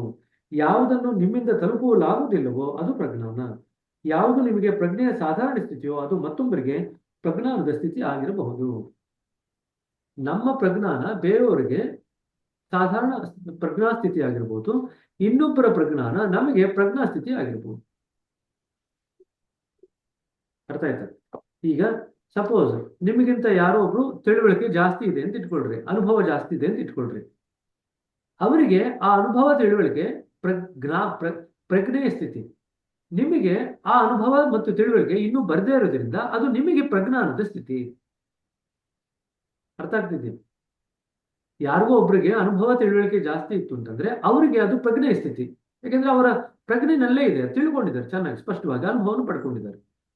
ನಿಮಗೆ ಅದು ತಿಳಿಯುವವರೆಗೂ ಕೂಡ, ನಿಮಗೆ ಅದು ಅನುಭವ ಆಗುವವರೆಗೂ ಕೂಡ ಅದು ನಿಮಗೆ ಪ್ರಜ್ಞಾನದ ಸ್ಥಿತಿಯಾಗಿ ಕಾಣುತ್ತೆ. ಅವರಿಗೆ ಪ್ರಜ್ಞೆಯ ಸ್ಥಿತಿ, ನಿಮಗೆ ಪ್ರಜ್ಞಾನದ ಸ್ಥಿತಿ. ಇದು ಅರ್ಥ ಆಯ್ತಾ? ಅಂದರೆ ಅದು ತುಲನಾತ್ಮಕ ಪದ. ಪ್ರಜ್ಞಾನ ಅಂದ್ರೆ ತುಲನಾತ್ಮಕ ಪದ, ಕಂಪ್ಯಾರಿಟಿವ್. ಪ್ರಜ್ಞಾನ ಅಂದ್ರೆ ಕಂಪ್ಯಾರಿಟಿವ್ ಅದು ವರ್ಡ್ದು. ಹೌದು ಎಂದು ದಾಜಿ ಉತ್ತರಿಸಿದರು. ನಾವು ಪ್ರಜ್ಞಾನ ಸ್ಥಿತಿಗೆ ಮುಂದುವರಿಯುವ ಪ್ರಕ್ರಿಯೆಯನ್ನು ತೀವ್ರಗೊಳಿಸಲು 2 ಪೂರಕ ವಿಧಾನಗಳಿದೆ. ಇದು ಎಕ್ಸಾಂಪಲ್ ಬರುತ್ತೆ ನಿಮಗೆ. ಯಾವ ಅಭ್ಯಾಸದಿಂದ ನೀವು ಪ್ರಜ್ಞಾನದ ಸ್ಥಿತಿಯಲ್ಲಿ ಮುಂದುವರಿಯಲು ಸಾಧ್ಯವಾಗುತ್ತೆ ಅಂತ. ಎ ಬಿಂದುವಿನ ಮೇಲೆ ಧ್ಯಾನ ಮತ್ತು ಬಿ ಬಿಂದುವಿನ ಮೇಲಿನ ಶುದ್ಧೀಕರಣ. ಆದರೆ ನಾವು ಹಾರ್ಟ್ಫುಲ್ನೆಸ್ನ ಅವಶ್ಯಕತೆ ಅನುಭವಗಳಲ್ಲಿ ನೆಲೆಗೊಂಡ ನಂತರ ಈ ವಿಧಾನಗಳನ್ನು ಒಬ್ಬ ಹಾರ್ಟ್ಫುಲ್ನೆಸ್ ಪ್ರಶಿಕ್ಷಕನಿಂದ ವೈಯಕ್ತಿಕವಾಗಿ ತಿಳಿದುಕೊಂಡರೆ ಒಳ್ಳೆಯದು. ಇದು ಪ್ರಶ್ನೆ ಬರುತ್ತೆ. ಎ ಪಾಯಿಂಟ್ ಧ್ಯಾನ ಮತ್ತು ಬಿ ಪಾಯಿಂಟ್ ಶುದ್ಧೀಕರಣದಿಂದ ಆಗ್ತಕ್ಕಂಥದ್ದು ಲಾಭ ಏನಪ್ಪಾ ಅಂತಂದ್ರೆ, ನಾವು ಪ್ರಜ್ಞಾನದಲ್ಲಿ ಬೆಳಿಲಿಕ್ಕೆ ಅದು ಅವಕಾಶ ಮಾಡಿಕೊಡುತ್ತೆ. ಇದು ಜ್ಞಾಪಕ ಇಟ್ಕೊಂಡ್ರೆ ಇದು ಪರೀಕ್ಷೆ ಪ್ರಶ್ನೆ. ನಮ್ಮ ಯಾತ್ರೆಯಲ್ಲಿ ನಾವು ಪ್ರಜ್ಞಾನ ಸ್ಥಿತಿಗಿಂತಲೂ ಆಚೆಗೆ ಮುನ್ನಡೆಯುತ್ತೇವೆ. ವಾಸ್ತವವಾಗಿ ನಾವು ಒಟ್ಟಾರೆ ಪ್ರಜ್ಞೆಯಾಚೆಗೆ ಹೋಗುತ್ತೇವೆ. ಸುಪ್ತ ಪ್ರಜ್ಞೆಯಾಗಲಿ ಪ್ರಜ್ಞಾನ ಸ್ಥಿತಿಯಾಗಲಿ ಪ್ರಜ್ಞೆಯು ಅನಂತವಾದುದು. ಆದರೆ ಒಂದು ಅನಂತವು ಮತ್ತೊಂದು ಅನಂತವನ್ನು ಬೆಂಬಲಿಸುತ್ತದೆ. ಅದನ್ನು ನಾವು ಪರಮ ಸಾಮರ್ಥ್ಯ ಎಂದು ಕರೆಯುತ್ತೇವೆ. ದಾಜು ಎದ್ದು ನಿಂತು ತಮ್ಮ ಕೋಣೆಯೊಳಗೆ ಹೋದರು. 1 ನಿಮಿಷದ ನಂತರ ಅವರು ಪುಸ್ತಕದೊಂದಿಗೆ ಮರಳಿದರು. ಸಹಜ ಮಾರ್ಗಾನುಸಾರ ರಾಜಯೋಗದ ಪ್ರಭಾವ, ಬಾಬೂಜಿಯವರ 1944 ಬರೆದ ಪುಸ್ತಕ. ದಾಜಿ ಅವರು ಓದಲು ಆರಂಭಿಸಿದರು. ಆದರೆ ಪ್ರಜ್ಞೆ ನಮ್ಮ ಗುರಿ ಅಲ್ಲ. ಅದು ಕೇವಲ ಮಕ್ಕಳ ಆಟಿಕೆಯಂತ ವಸ್ತುವಾಗಿದೆ. ಪ್ರಜ್ಞೆ ಎಲ್ಲಿ ತನ್ನ ನೈಜ ರೂಪವನ್ನು, ಅಂದರೆ ಯಾವುದರಿಂದ ಅದು ತಾಳಿರುವುದು, ಆ ಬಿಂದುವನ್ನು ನಾವು ಮುಟ್ಟಬೇಕಾಗಿದೆ. ಪ್ರಜ್ಞೆ ಎಲ್ಲಿಂದ ಪ್ರಾರಂಭವಾಗುತ್ತೆ ಆ ಬಿಂದುವನ್ನು ಮುಟ್ಟಬೇಕು. ಯಾವುದರಿಂದ ಔಷಧಿಗಳು ಶುದ್ಧವಾಗುವೋ ಆ ಪರಮ ಸಾಮರ್ಥ್ಯ, ಪೊಟೆನ್ಶಿಯಾಲಿಟಿ ಅಂತ ಹೇಳ್ತೀವಿ, ಮಾಸ್ಟರ್ ಮೆಡಿಸಿನ್ ಅಂತ ಹೇಳ್ತೀವಿ.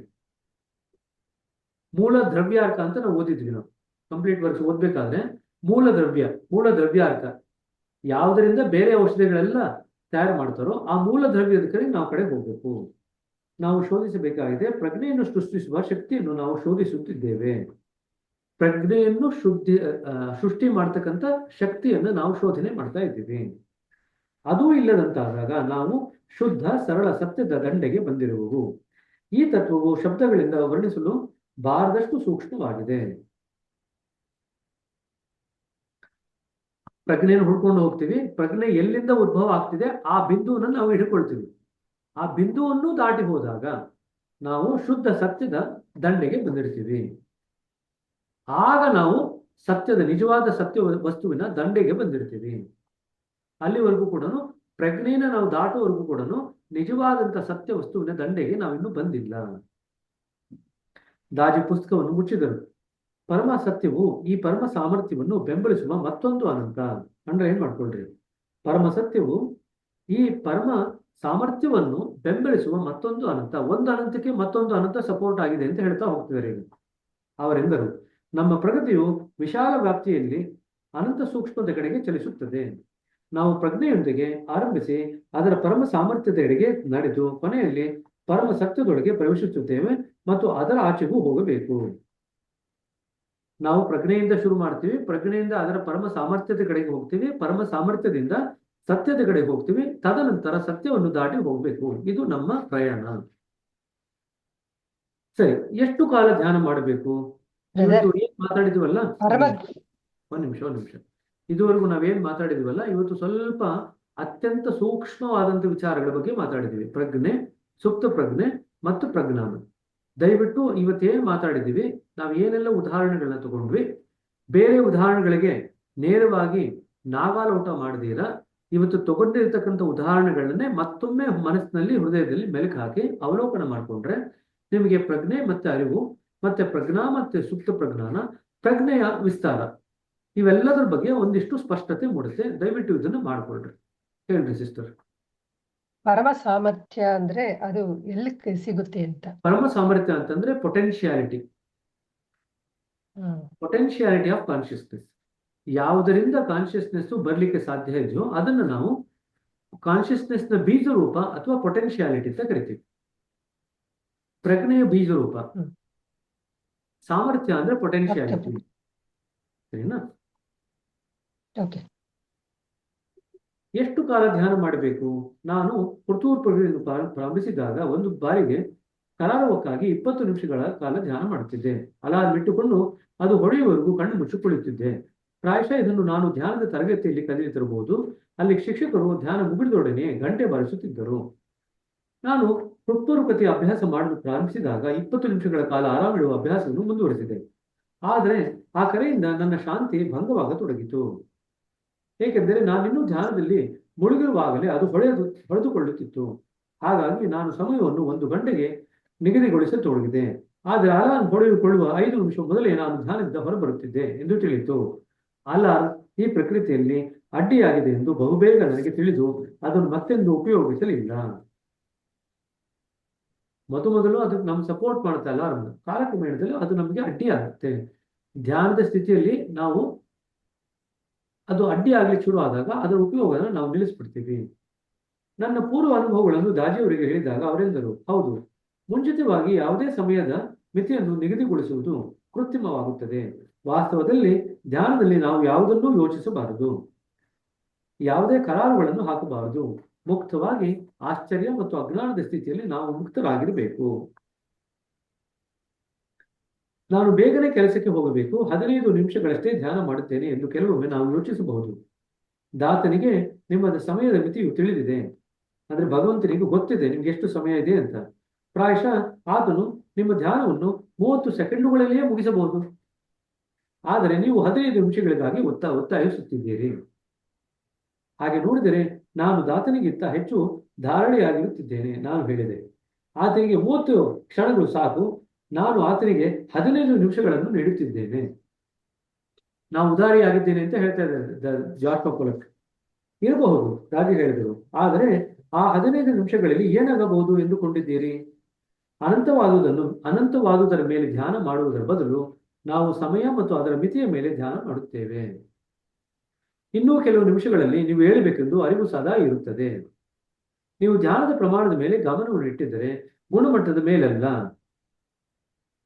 ಗುಣಮಟ್ಟವಿಲ್ಲದಿದ್ದರೆ ಧ್ಯಾನದ ಪ್ರಮಾಣದಿಂದ ಏನು ಪ್ರಯೋಜನ? ಗುಣಮಟ್ಟ ಇಟ್ಕೊಳ್ದೇ ಇದ್ರೆ ಧ್ಯಾನದ ಪ್ರಮಾಣದಿಂದ ಏನ್ ಪ್ರಯೋಜನ? ನಾವು ಧ್ಯಾನ ಮಾಡಿದ್ರೆ ಅದು ಗುಣಮಟ್ಟದ್ದಾಗಿದ್ರೆ ಮಾತ್ರ ಅದರಿಂದ ನಮಗೆ ಲಾಭ ಆಗುತ್ತೆ. ಅದರ ಪ್ರಮಾಣದಿಂದ ಲಾಭ ಆಗಲ್ಲ. ನಾವು 1 ಗಂಟೆ ಕೂತ್ಕೋಬಹುದು. 1 ಗಂಟೆ ಮನಸ್ಸಿನಲ್ಲಿ ಸುಪ್ತ ಪ್ರಜ್ಞೆ ಕಡೆ ಹೋಗದಿರ ಬರೀ ಪ್ರಜ್ಞಾವಂತ ಮನಸ್ಸಿನಲ್ಲೇ ಒದ್ದಾಡ್ತಾ ಕೂತ್ಕೊಂಡಿದ್ರೆ ಯಾವ ಪ್ರಯೋಜನವೂ ಇಲ್ಲ 1 ಗಂಟೆಯಿಂದ. ಕೆಲವೊಮ್ಮೆ ನಾನು ಧ್ಯಾನ ಮಾಡುವಾಗ ಅದು ಬೇಗನೆ ಮುಗಿಯುವುದನ್ನು ಕಾಣುತ್ತೇನೆ. ನಾನೆಂದೆ, ಇತರ ಸಮಯದಲ್ಲಿ 1 ಇಡೀ ಗಂಟೆ ಕಳೆದಿರುತ್ತದೆ. ಧ್ಯಾನವನ್ನು ಸಂಪೂರ್ಣಗೊಳಿಸುವ ಅಂಶ ಯಾವುದು? ಇದನ್ನು ಅನ್ಲೈನ್ ಮಾಡ್ಕೊಳ್ರಿ. ಧ್ಯಾನ ಕಂಪ್ಲೀಟ್ ಆಯ್ತು ಅಂತ ನಮ್ಗೆ ಹೆಂಗ್ ಗೊತ್ತಾಗುತ್ತೆ? ಧ್ಯಾನವನ್ನು ಸಂಪೂರ್ಣಗೊಳಿಸುವ ಅಂಶ ಯಾವುದು? ನಿಮ್ಮ ಪ್ರಜ್ಞೆಯಲ್ಲಿ ತೃಪ್ತಿಕರ ಆಳಕ್ಕಿಳಿದಾಗ ಅದು ಸಂಪೂರ್ಣಗೊಳಿಸುತ್ತದೆ. ಅನ್ಲೈನ್ ಮಾಡ್ಕೊಳ್ರಿ. ಪ್ರಜ್ಞೆಯಲ್ಲಿ ನಾವು ತೃಪ್ತಿಕರವಾದಂತ ಆಳಕ್ಕೆ ಇಳಿದಾಗ ಅದು ಪೂರ್ಣ ಆಗುತ್ತೆ. ಬಾಬುಜಿಯವರು 1 ಗಂಟೆ ಕಾಲವ ಶಿಫಾರಸು ಮಾಡಿದ್ದಾರೆ. ಜನರು ದೂಡಿದಾಗ ಅದನ್ನು ಅರ್ಧ ಗಂಟೆಗೆ ಇಳಿಸಿದರು. ಆದರೂ 1 ಗಂಟೆಯ ಅತ್ಯುತ್ತಮವೆಂದು ಅವರು ಹೇಳುತ್ತಿದ್ದರು. ಜನರು ಸಾಮಾನ್ಯವಾಗಿ ಧ್ಯಾನದಲ್ಲಿ ತೃಪ್ತಿಕರ ಗಾಢತೆಯನ್ನು ಪಡೆಯಲು ಆ ಸಮಯ ತೆಗೆದುಕೊಳ್ಳುವರೆಂದು ಅವರು ಗಮನಿಸಿದ್ದರು. ಯಾಕೆ 1 ಗಂಟೆ ಬೇಕು? ತೃಪ್ತಿಕರವಾದಂತ ಗಾಢತೆಯನ್ನು ನಾವು ಪಡೆಯಲು 1 ಗಂಟೆ ಬೇಕಾಗುತ್ತೆ. ಸೊ ನಾವು ಪ್ರಜ್ಞೆಯ ಆಳಕ್ಕೆ ಇಳಿದಾಗ, ಸುಪ್ತ ಪ್ರಜ್ಞೆಯ ಆಳಕ್ಕೆ ಇಳಿದಾಗ ಯಾವ ಒಂದು ಹಂತದಲ್ಲಿ ನಮಗೆ ತೃಪ್ತಿಕರವಾದಂತ ಗಾಢತೆ ತೊರೆಯುತ್ತೋ ಆ ಗಾಢತೆ ದೊರಕುವವರೆಗೂ ಕೂಡ ನಾವು ಧ್ಯಾನ ಮಾಡ್ತಾ ಇರ್ತೀವಿ. ಆದರೆ ಸರಿ, ನಾನೀಗ 1 ಗಂಟೆ ಕಾಲ ಧ್ಯಾನ ಮಾಡುತ್ತೇನೆ ಎನ್ನುತ್ತಾ ಮುಂದುವರೆಯಬೇಡಿ. ಆಗಲೂ ನೀವು ಸಮಯದ ಕಲ್ಪನೆಯಲ್ಲಿಯೇ ಧ್ಯಾನ ಮಾಡುತ್ತೀರಿ, ದೈವಿ ಪ್ರಕಾಶದ ಮೇಲಲ್ಲ. ಹಾಗಾಗಿ ಸಮಯವನ್ನು ಮರೆತು ಬಿಡಿರಿ, ಧ್ಯಾನ ಮಾಡಿರಿ ಅಷ್ಟೇ. ಇಷ್ಟೊತ್ತೇ ಮಾಡ್ಬೇಕು ಅಷ್ಟೊತ್ತೇ ಮಾಡ್ಬೇಕು ಅಂತ ನೀವು ಕಟ್ಟಳೆ ಹಾಕಬೇಡ್ರಿ. ಧ್ಯಾನ ಮಾಡ್ಬೇಕು ಅಂತ ಮನಸ್ಸು ಮಾಡ್ರಿ. ಸಮಯ ತಾನಾಗೆ ಅದು ವರ್ಕೌಟ್ ಆಗುತ್ತೆ. ಬಾಬುಜಿಯವರು ಒಂದು ಬಾರಿಗೆ 1 ಅಥವಾ 2 ನಿಮಿಷಗಳಿಗಿಂತ ಹೆಚ್ಚು ಕಾಲ ಧ್ಯಾನ ಮಾಡುತ್ತಿರುವೆಂದು ಕೇಳಿದ್ದೇನೆ. ನಾನು ಹೇಳಿದೆ. ಅವರು ತಕ್ಷಣವೇ ತಮ್ಮ ಆಂತರ್ಯದ ಆಳಕ್ಕೆ ಧುಮುಕಬಲ್ಲವರಾಗಿದ್ದರು. ನಿಮಗೆ ಅಷ್ಟೇ ಸಮಯದ ಅವಶ್ಯಕವಾಗಿದ್ದರೆ ಅಷ್ಟು ಸಾಕು. ನಿಮಗೆ 1 ಬೇಕಾದರೆ ಅದು ಒಳ್ಳೆಯದು. ಅವರವರ ಹೃದಯಕ್ಕೆ ಸಂಬಂಧಪಟ್ಟಿದ್ದು. ನಾವು ಆಳಕ್ಕೆ ಒಂದೇ ಕ್ಷಣದಲ್ಲಿ ಧುಮುಕೋಕ್ ಸಾಧ್ಯ ಆಯ್ತು ಅಂತಂದ್ರೆ 2 ನಿಮಿಷ ಧ್ಯಾನ ಸಾಕು. ನಾವು ಆಳಕ್ಕೆ ಧುಮುಕ್ಲಿಕ್ಕೆ ಸಾಧ್ಯವಾಗಿಲ್ಲ ಅಂತಂದ್ರೆ 1 ಗಂಟೆ ಏನಾದ್ರೂ ಬೇಕಾಗಬಹುದು. ಮುಖ್ಯವಾಗಿ ಎಷ್ಟು ಸಮಯಕ್ಕೆ ಬೇಕಾಗುತ್ತೆ ಅನ್ನೋದು ನಾವು ಆಳಕ್ಕೆ ಎಷ್ಟು ಸಮಯ ತಗೊಂಡು ಧುಮುಕ್ತೀವಿ ಅನ್ನೋದ್ರ ಮೇಲೆ ನಿರ್ಭರ ಆಗಿದೆ. ನಾನು 1 ಗಂಟೆ ಕಾಲ ತೆಗೆದುಕೊಂಡರೂ ಕೂಡ ಆಳಕ್ಕೆ ಇಳಿಯಲು ಸಾಧ್ಯವೇ ಆಗದಿದ್ದರೆ ನಾನು ಕೇಳಿದೆ, ಮುಂದಿನ ಬಾರಿ ಪ್ರಯತ್ನಿಸಿರಿ. ಇಂದು ಆಗಲಿಲ್ಲ, ಪರವಾಗಿಲ್ಲ, ನಾಳೆ ಪುನಃ ಪ್ರಯತ್ನಿಸಿ. ಅಥವಾ ನೀವು ಅತ್ಯುತ್ಸಾಹಿ ಆಗಿದ್ದರೆ, ನಿಮ್ಮ ಬಳಿ ಹೆಚ್ಚಿನ ಸಮಯವಿದ್ದರೆ ಕನಿಷ್ಠ 15 ನಿಮಿಷಗಳ ವಿರಾಮ ನೀಡಿ ಮತ್ತೊಮ್ಮೆ ಬಾರಿ ಪ್ರಯತ್ನಿಸಿ. ಈ 15 ನಿಮಿಷಗಳ ವಿರಾಮ ಇಲ್ಲದಿದ್ದರೆ ಧ್ಯಾನ ಸ್ವಲ್ಪ ಋಣಾತ್ಮಕ ಪರಿಣಾಮ ಬೀರುತ್ತದೆ. ಇದನ್ನ ಜ್ಞಾಪಕ ಇಟ್ಕೊಳ್ರಿ. ನಾವು ಧ್ಯಾನ ಪದೇ ಪದೇ ಮಾಡ್ಲಿಕ್ಕೆ ಹೋಯ್ತು, ಮಧ್ಯದಲ್ಲಿ ಗ್ಯಾಪ್ ಕೊಡ್ಲಿಲ್ಲ ಅಂದ್ರೆ ಅದ್ರದ್ದು ನಮ್ಗೆ ಋಣಾತ್ಮಕ ಪರಿಣಾಮ ಅಂದ್ರೆ ನೆಗೆಟಿವ್ ಕಾನ್ಸಿಕ್ವೆನ್ಸಸ್ ನಮ್ಮ ಮೇಲಾಗುತ್ತೆ ಧ್ಯಾನದಿಂದ. ನಾವು ಧ್ಯಾನ ಮಾಡ್ಬೇಕಾದ್ರೆ, ಮತ್ತೊಮ್ಮೆ ಧ್ಯಾನ ಮಾಡ್ಬೇಕಾದ್ರೆ ವಿರಾಮ ಕೊಟ್ಟು ಮಾಡ್ಬೇಕು. ಅವಾಗ ನೆಗೆಟಿವ್ ಕಾನ್ಸಿಕ್ವೆನ್ಸ್ ಅಥವಾ ಋಣಾತ್ಮಕ ಪರಿಣಾಮ ಆಗಲ್ಲ. ನಾವು ಮಧ್ಯದಲ್ಲಿ ವಿರಾಮನೇ ಕೊಡದಿರ ಮತ್ತೊಮ್ಮೆ ಮನಸ್ಸನ್ನ ಧ್ಯಾನಕ್ಕೆ ತೊಡಗಿಸ್ತು ಅಂತಂದ್ರೆ ಅದರಿಂದ ನಮಗೆ ತೊಂದರೆ ಆಗತ್ತೆ, ಅದರಿಂದ ನಮಗೆ ಲಾಭ ಆಗಲ್ಲ. ಜ್ಞಾಪಕ ಇಟ್ಕೊಳ್ರಿ. ನಾವು ಎಷ್ಟು ಬೇಗನೆ ನಮ್ಮೊಳಗೆ ಆಲಕ್ಕೆ ಇಳುತ್ತೇವೆಂದು ನಿರ್ಧರಿಸುವ ಅಂಶ ಯಾವುದು ಎಂದು ನಾನು ಕೇಳಿದೆ. ನಿಮ್ಮ ಅರಿವಿನ ಮನೋಭಾವ ಮತ್ತು ನಿಮ್ಮ ಪ್ರಜ್ಞೆಯ ಹೊಂದಾಣಿಕೆಯ ಮೇಲೆ ಅದು ಅವಲಂಬಿತವಾಗಿದೆ ಎಂದು ದಾಜಿ ಹೇಳಿದರು. ನೋಡಿ, ಇಲ್ಲಿ ಮತ್ತೆ ಬೇರೆ ಬೇರೆಯಾಗಿ ಹೇಳ್ತಿದ್ದಾರೆ. ನಿಮ್ಮ ಅರಿವಿನ ಮನೋಭಾವ ಮತ್ತು ಪ್ರಜ್ಞೆಯ ಹೊಂದಾಣಿಕೆಯ ಮೇಲೆ ಅದು ನಿರ್ಭರವಾಗಿದೆ ಅಥವಾ ಅವಲಂಬಿತವಾಗಿದೆ ಅಂತ ಹೇಳ್ತಾ ಇದ್ದಾರೆ. ನೋಡಿ, ಮತ್ತೆ ಅರಿವು ಪ್ರಜ್ಞೆ ಎರಡನ್ನು ಬೇರೆ ಬೇರೆಯಾಗಿ ಉಪಯೋಗಿಸ್ತಾ ಇದ್ದಾರೆ. ಅರಿವಿನ ಮನೋಭಾವ ಮತ್ತು ಪ್ರಜ್ಞೆಯ ಹೊಂದಾಣಿಕೆ ಇದರ ಮೇಲೆ ನಿರ್ಭರ ಆಗುತ್ತೆ ನೀವು ಎಷ್ಟು ಸುಲಭವಾಗಿ ಧ್ಯಾನದಲ್ಲಿ ಆಳಕ್ಕೆ ಧುಮುಕ್ತೀರಾ ಅಂತ. ಈಗ ನೋಡಿ, ಇಲ್ಲಿ ನಾ ಹೇಳಿದ್ದೇನೆ, ಇಲ್ಲಿ ಹೇಳ್ತಾ ಇದ್ದಾರೆ. ಪ್ರಜ್ಞೆ ಒಂದು ಬೃಹತ್ ವರ್ತುಲವೆಂದು ಕಲ್ಪಿಸಿಕೊಳ್ಳಿರಿ. ಒಂದು ಸರ್ಕಲ್, ವರ್ತುಲ ಅಂದ್ರೆ ಸರ್ಕಲ್. ಅದರ ಕೇಂದ್ರವು ನಿಮ್ಮ ಅಸ್ತಿತ್ವದ ಪರಮ ಮೂಲದ ಸಾರವಾಗಿದೆ. ಅದು ಸೆಂಟರ್, ನಮ್ಮ ಪರಮ ಮೂಲ ಅದೇನೆ, ಆ ಸೆಂಟರ್ ಆಫ್ ದ ಸರ್ಕಲ್. ಅದರ ಪರಿಧಿ ನಮ್ಮ ಮೇಲು ಸ್ತರದ ಅರಿವನ್ನು ಸೂಚಿಸುತ್ತದೆ. ಇದರ್ಥ ಆಯ್ತಾ? ಒಂದು ಸರ್ಕಲ್ ಡ್ರಾ ಮಾಡಿದ್ರೆ ಆ ಸರ್ಕಲ್ಲು ಪ್ರಜ್ಞೆ, ಆ ಸೆಂಟರ್ ಮೂಲ, ಅದರ ಪರಿಧಿ ಅರಿವು. ಅದು ನಾವು ಇಂದ್ರಿಯಗಳ ಮೂಲಕ ವಿಶ್ವದೊಡನೆ ಸಂವಹಿಸುವ ನಮ್ಮ ಪ್ರಜ್ಞೆಯ ಸಾಮಾನ್ಯ ಸ್ಥಿತಿ. ಅರಿವಿಗೆ ಇನ್ನೊಂದು ಡೆಫಿನೇಷನ್ ಕೊಡ್ತಿದ್ದಾರೆ ನೋಡಿ. ಅರಿವು ಅಂತಂದ್ರೆ ನಾವು ಇಂದ್ರಿಯಗಳ ಮೂಲಕ ವಿಶ್ವದೊಂದಿಗೆ ಸಂವಹಿಸುವ ನಮ್ಮ ಪ್ರಜ್ಞೆಯ ಸಾಮಾನ್ಯ ಸ್ಥಿತಿ. ಪ್ರಜ್ಞೆಯ ಪರಿಧಿ ಅಂತನೂ ಆಗತ್ತೆ. ಇಂದ್ರಿಯಗಳ ಮುಖಾಂತರ ಅಂತಂದ್ರೆ ಪ್ರಜ್ಞೆಯ ಪರಿಧಿನಲ್ಲೇ ಇಂದ್ರಿಯಗಳಿವೆ. ಇಂದ್ರಿಯಗಳ ಮುಖಾಂತರ ನಾವು ಜಗತ್ತಿನೊಡನೆ ಒಡನಾಡ್ತೀವಿ ಅಂತಂದ್ರೆ ಅದು ಪ್ರಜ್ಞೆಯ ಪರಿಧಿನಲ್ಲೇ ಇರೋದು, ಅದನ್ನೇ ಅರಿವು ಅಂತ ಹೇಳುದು. ಸರಿನಾ? ಇನ್ನೊಂದು ಡೆಫಿನೇಷನ್ ಕೊಟ್ಟಿದ್ದಾರೆ ಅರಿವು ಏನು ಅಂತ. ಅರಿವು ಅಂತಂದ್ರೆ ನಾವು ಇಂದ್ರಿಯಗಳ ಮೂಲಕ ವಿಶ್ವದೊಡನೆ, ವಿಶ್ವ ಅಂತಂದ್ರೆ ಜಗತ್ತಿನ ವಸ್ತುಗಳೊಡನೆ ಸಂವಹಿಸುವ ಅಂದ್ರೆ ಒಡನಾಡ್ತಕ್ಕಂಥ ನಮ್ಮ ಪ್ರಜ್ಞೆಯ ಸಾಮಾನ್ಯ ಸ್ಥಿತಿಗೆ ಅರಿವು ಅಂತ ಕರಿತೀವಿ. ಇದರ್ಥ ಆಯ್ತಾ? ಸಾಧಾರಣವಾಗಿ ನಮ್ಮ ಗಮನ ಮುಖಿಯಾಗಿರುತ್ತದೆ. ಅದು ಒಂದು ಬಾರಿಗೆ ಒಂದೇ ದಿಕ್ಕಿನಲ್ಲಿ ಸಾಗುತ್ತದೆ. ಧ್ಯಾನದಲ್ಲಿ ಅದು ಅಂತರಾಳಕ್ಕೆ ಕೇಂದ್ರಕ್ಕೆ ಅಭಿಮುಖವಾಗಿ ಸಾಗುತ್ತದೆ. ನಮ್ಮ ದೈನಂದಿನ ಚಟುವಟಿಕೆಗಳಲ್ಲಿ ಅದು ಬಹಿರ್ಮುಖಗಾಮಿಯಾಗಿ ಕೇಂದ್ರದ ವಿರುದ್ಧ ದಿಕ್ಕಿನಲ್ಲಿ ಸಾಗುತ್ತದೆ. ಅದು ಇಂದ್ರಿಯಗಳ ಮೂಲಕ ಹಾದು ಹೋಗಿ ಪರಿಧಿಯ ದಿಕ್ಕಿನಲ್ಲಿ ಸಾಗುತ್ತದೆ. ಸರಿನಾ? ಧ್ಯಾನದಲ್ಲಷ್ಟೇನೆ ನಮ್ಮ ಅರಿವು ಒಳಗಡೆ ಹೋಗ್ಲಿಕ್ಕೆ ಶುರು ಆಗುತ್ತೆ. ಸಾಮಾನ್ಯ ಸ್ತರದ ಜೀವನದಲ್ಲಿ ಅರಿವು ಹೊರಗಡೆ ಹೋಗ್ಲಿಕ್ಕೆ ಶುರು ಆಗುತ್ತೆ. ನಿಮ್ಮ ಪ್ರಜ್ಞೆಯು ಚುರುಕುಗತಿ ಹೊಂದಿಕೊಳ್ಳುವಂತಾಗಿದ್ದರೆ ಅದು ಸುಲಭವಾಗಿ ದಿಕ್ಕನ್ನು ಬದಲಿಸಬಹುದು. ಪ್ರಜ್ಞೆಯ ದಿಕ್ಕು, ಪ್ರಜ್ಞೆ ಈಗ ಹೊರಮುಖವಾಗಾದ್ರೂ ಹೋಗ್ಬೋದು, ಒಳಮುಖವಾಗಿ ಹೋಗ್ಬೋದು. ಪ್ರಜ್ಞೆಯ ದಿಕ್ಕನ್ನು ಬದಲಿಸಿದಾಗ ಅದು ಹೊಂದಾಣಿಕೆ ಮಾಡುವಂತ ಮನೋಭಾವ ಚೆನ್ನಾಗಾಗಿದೆ ಅಂತ. ಆದರೆ ನಿಮ್ಮ ಪ್ರಜ್ಞೆ ಸಂಕೀರ್ಣವಾಗಿದ್ದರೆ ಅದು 4 ಶಕ್ತಿಶಾಲಿ ನಾವೆಗಳ ಸಹಾಯದಿಂದಷ್ಟೇ ತಿರುಗಬಲ್ಲ ಸರಕು ಸಾಗಣೆ ಹಡಗಿದ್ದಂತೆ. ನಾವು ಬಾಹ್ಯ ಒಲವುಗಳನ್ನು ರೂಢಿಸಿಕೊಂಡಾಗ ನಮ್ಮ ಅರಿವನ್ನು ಅಂತರ್ಮುಖಿಯನ್ನಾಗಿಸುವುದು ಕಠಿಣವಾಗಿ ಬಿಡುತ್ತದೆ. ಆಗ ಧ್ಯಾನಕ್ಕೆ ಹೆಚ್ಚು ಸಮಯ ಹಿಡಿಯುತ್ತದೆ. ಆದರೆ ದೈನಂದಿನ ಅಭ್ಯಾಸದಿಂದ ಮತ್ತು ಪ್ರಾಣಹುತೆಯ ಸಹಾಯದಿಂದ ನಾವು ಚುರುಕಾದ ಹೊಂದಾಣಿಕೆಯುಳ್ಳ ಪ್ರಜ್ಞೆಯನ್ನು ಬೆಳೆಸಿಕೊಳ್ಳುತ್ತೇವೆ. ಆಗ ನಮ್ಮ ಇಚ್ಛೆಯಂತೆ ಎರಡೂ ದಿಕ್ಕಿನಲ್ಲಿ ಸಾಗಬಹುದು. So we become flexible. ಇದನ್ನ ಫ್ಲೆಕ್ಸಿಬಿಲಿಟಿ ಆಫ್ ಕಾನ್ಶಿಯಸ್ನೆಸ್ ಅಂತ ಹೇಳ್ತೀವಿ. ಫ್ಲೆಕ್ಸಿಬಿಲಿಟಿ ಅಂತಂದ್ರೆ ಎಷ್ಟು ವೇಗವಾಗಿ ನಾವು ಹೊಂದಾಣಿಕೆ ಮಾಡ್ಕೊಳ್ಳಿಕ್ಕೆ ಸಾಧ್ಯ. ಈಗ ಪ್ರಜ್ಞೆ ಮತ್ತೆ ಅರಿವು ಹೊರಮುಖವಾಗಿ ಹೋಗ್ತಾ ಇದೆ, ಎಷ್ಟು ವೇಗವಾಗಿ ನಾನು ಅದನ್ನು ಒಳಮುಖ ಮಾಡ್ಕೊಳ್ಳಿಕ್ಕೆ ಸಾಧ್ಯ. ಇದನ್ನ ನಾವು ಪ್ರಜ್ಞೆಯ ಹೊಂದಾಣಿಕೆ ಅಂತ ಕರಿತೀವಿ. ಇದನ್ನ ನಾವು ಫ್ಲೆಕ್ಸಿಬಿಲಿಟಿ ಆಫ್ ದ ಕಾನ್ಶಿಯಸ್ನೆಸ್ ಅಂತ ಕರಿತೀವಿ ಇಂಗ್ಲಿಷ್ನಲ್ಲಿ. ಎಷ್ಟು ಬೇಗ ಅದರ ದಿಕ್ಕನ್ನು ನಾನು ಬದಲಾಯಿಸಬಹುದು. ಸರಿನಾ? ಸರಿ ಕಣ್ರಿ, ಇಲ್ಲಿಗೆ ನಿಲ್ಸೋಣ. ಇವತ್ತು ಸಾಕಷ್ಟು ಧ್ಯಾನದಲ್ಲಿ ಸೂಕ್ಷ್ಮವಾದಂಥ ವಿಚಾರಗಳೆಲ್ಲ ಮಾತಾಡಿದ್ದೀವಿ. ದಯವಿಟ್ಟು ಇದನ್ನ ಮತ್ತೊಂದು ಸತಿ ಕೇಳಿದೆ. ಎಲ್ರಿಗೂ ಇದರ ಅವಶ್ಯಕತೆ ಇದೆ. ನಿಮ್ಮ ಮನಸ್ಸಿಗೆ ಅದು ಸ್ಪಷ್ಟ ಆಗುವವರೆಗೂ ಕೂಡ ಕೇಳ್ರಿ, ಬೇರೆಯವ್ರ ಜೊತೆಗೆ ಚರ್ಚೆ ಮಾಡ್ರಿ, ಪಿಕ್ಚರ್ ಬರ್ಕೊಳ್ಳಿ, ಒಂದು ವರ್ತುಲ ಬರೀರಿ, ಮಾರ್ಕ್ ಮಾಡ್ರಿ, ಸೆಂಟರ್ ಯಾವುದು, ಪ್ರಜ್ಞೆ ಯಾವುದು, ಅರಿವು ಯಾವುದು ಎಲ್ಲ ಮಾರ್ಕ್ ಮಾಡ್ಕೊಳ್ರಿ, ಅವಾಗ ನಿಮ್ಮ ಮನಸ್ಸಿಗೆ ಸ್ಪಷ್ಟ ಆಗುತ್ತೆ. ಸರಿನಾ? ಇಲ್ಲಿ ನಿಲ್ಲಿಸೋಣಂತೆ. ಆಲ್ರೆಡಿ 7:47 ಆಗ್ತಾ ಬಂತು. ಸೊ ಪ್ರಶ್ನೆ ತಗೊಳ್ಳಿಕ್ಕೆ ಪ್ರಾಯಶಃ ಇವತ್ತು ಸಾಧ್ಯವಾಗದೇ ಇರ್ಬೋದು. ನಾಗರತ್ನ ಸಿಸ್ಟರ್, ನಿಮಗೆ ಪ್ರಶ್ನೆ ಏನಾಗಿತ್ತು ಅಂತಂದ್ರೆ ನಾಳೆ ಬೆಳಗ್ಗೆ ಕೇಳ್ರಿ. ನೀವು ನಿಮ್ಮನ್ನ ನೀವು ಕಾಣಿಸ್ಕೊಳ್ತೀರಾ ಅಂದ್ರೆ ಪ್ರಶ್ನೆ ಕೇಳ್ಲಿಕ್ಕೆ ಬರ್ತಾ ಇದ್ದೀರಾ ಅಂತ. ಹೌದಾ? ನಾಳೆ ತಗೊಂಡಂತೆ ಪ್ರಶ್ನೆ. ಸರಿನಾ? ಇವತ್ತು ಏನು ಓದಿದೀವಿ ಮತ್ತೊಂದ್ಸತಿ ಮೆಲುಕು ಹಾಕ್ರಿ. ಸರಿನಾ? ಎಲ್ರಿಗೂ ಕೂಡ ವಂದನೆಗಳು. ಶುಭ ದಿವಸ.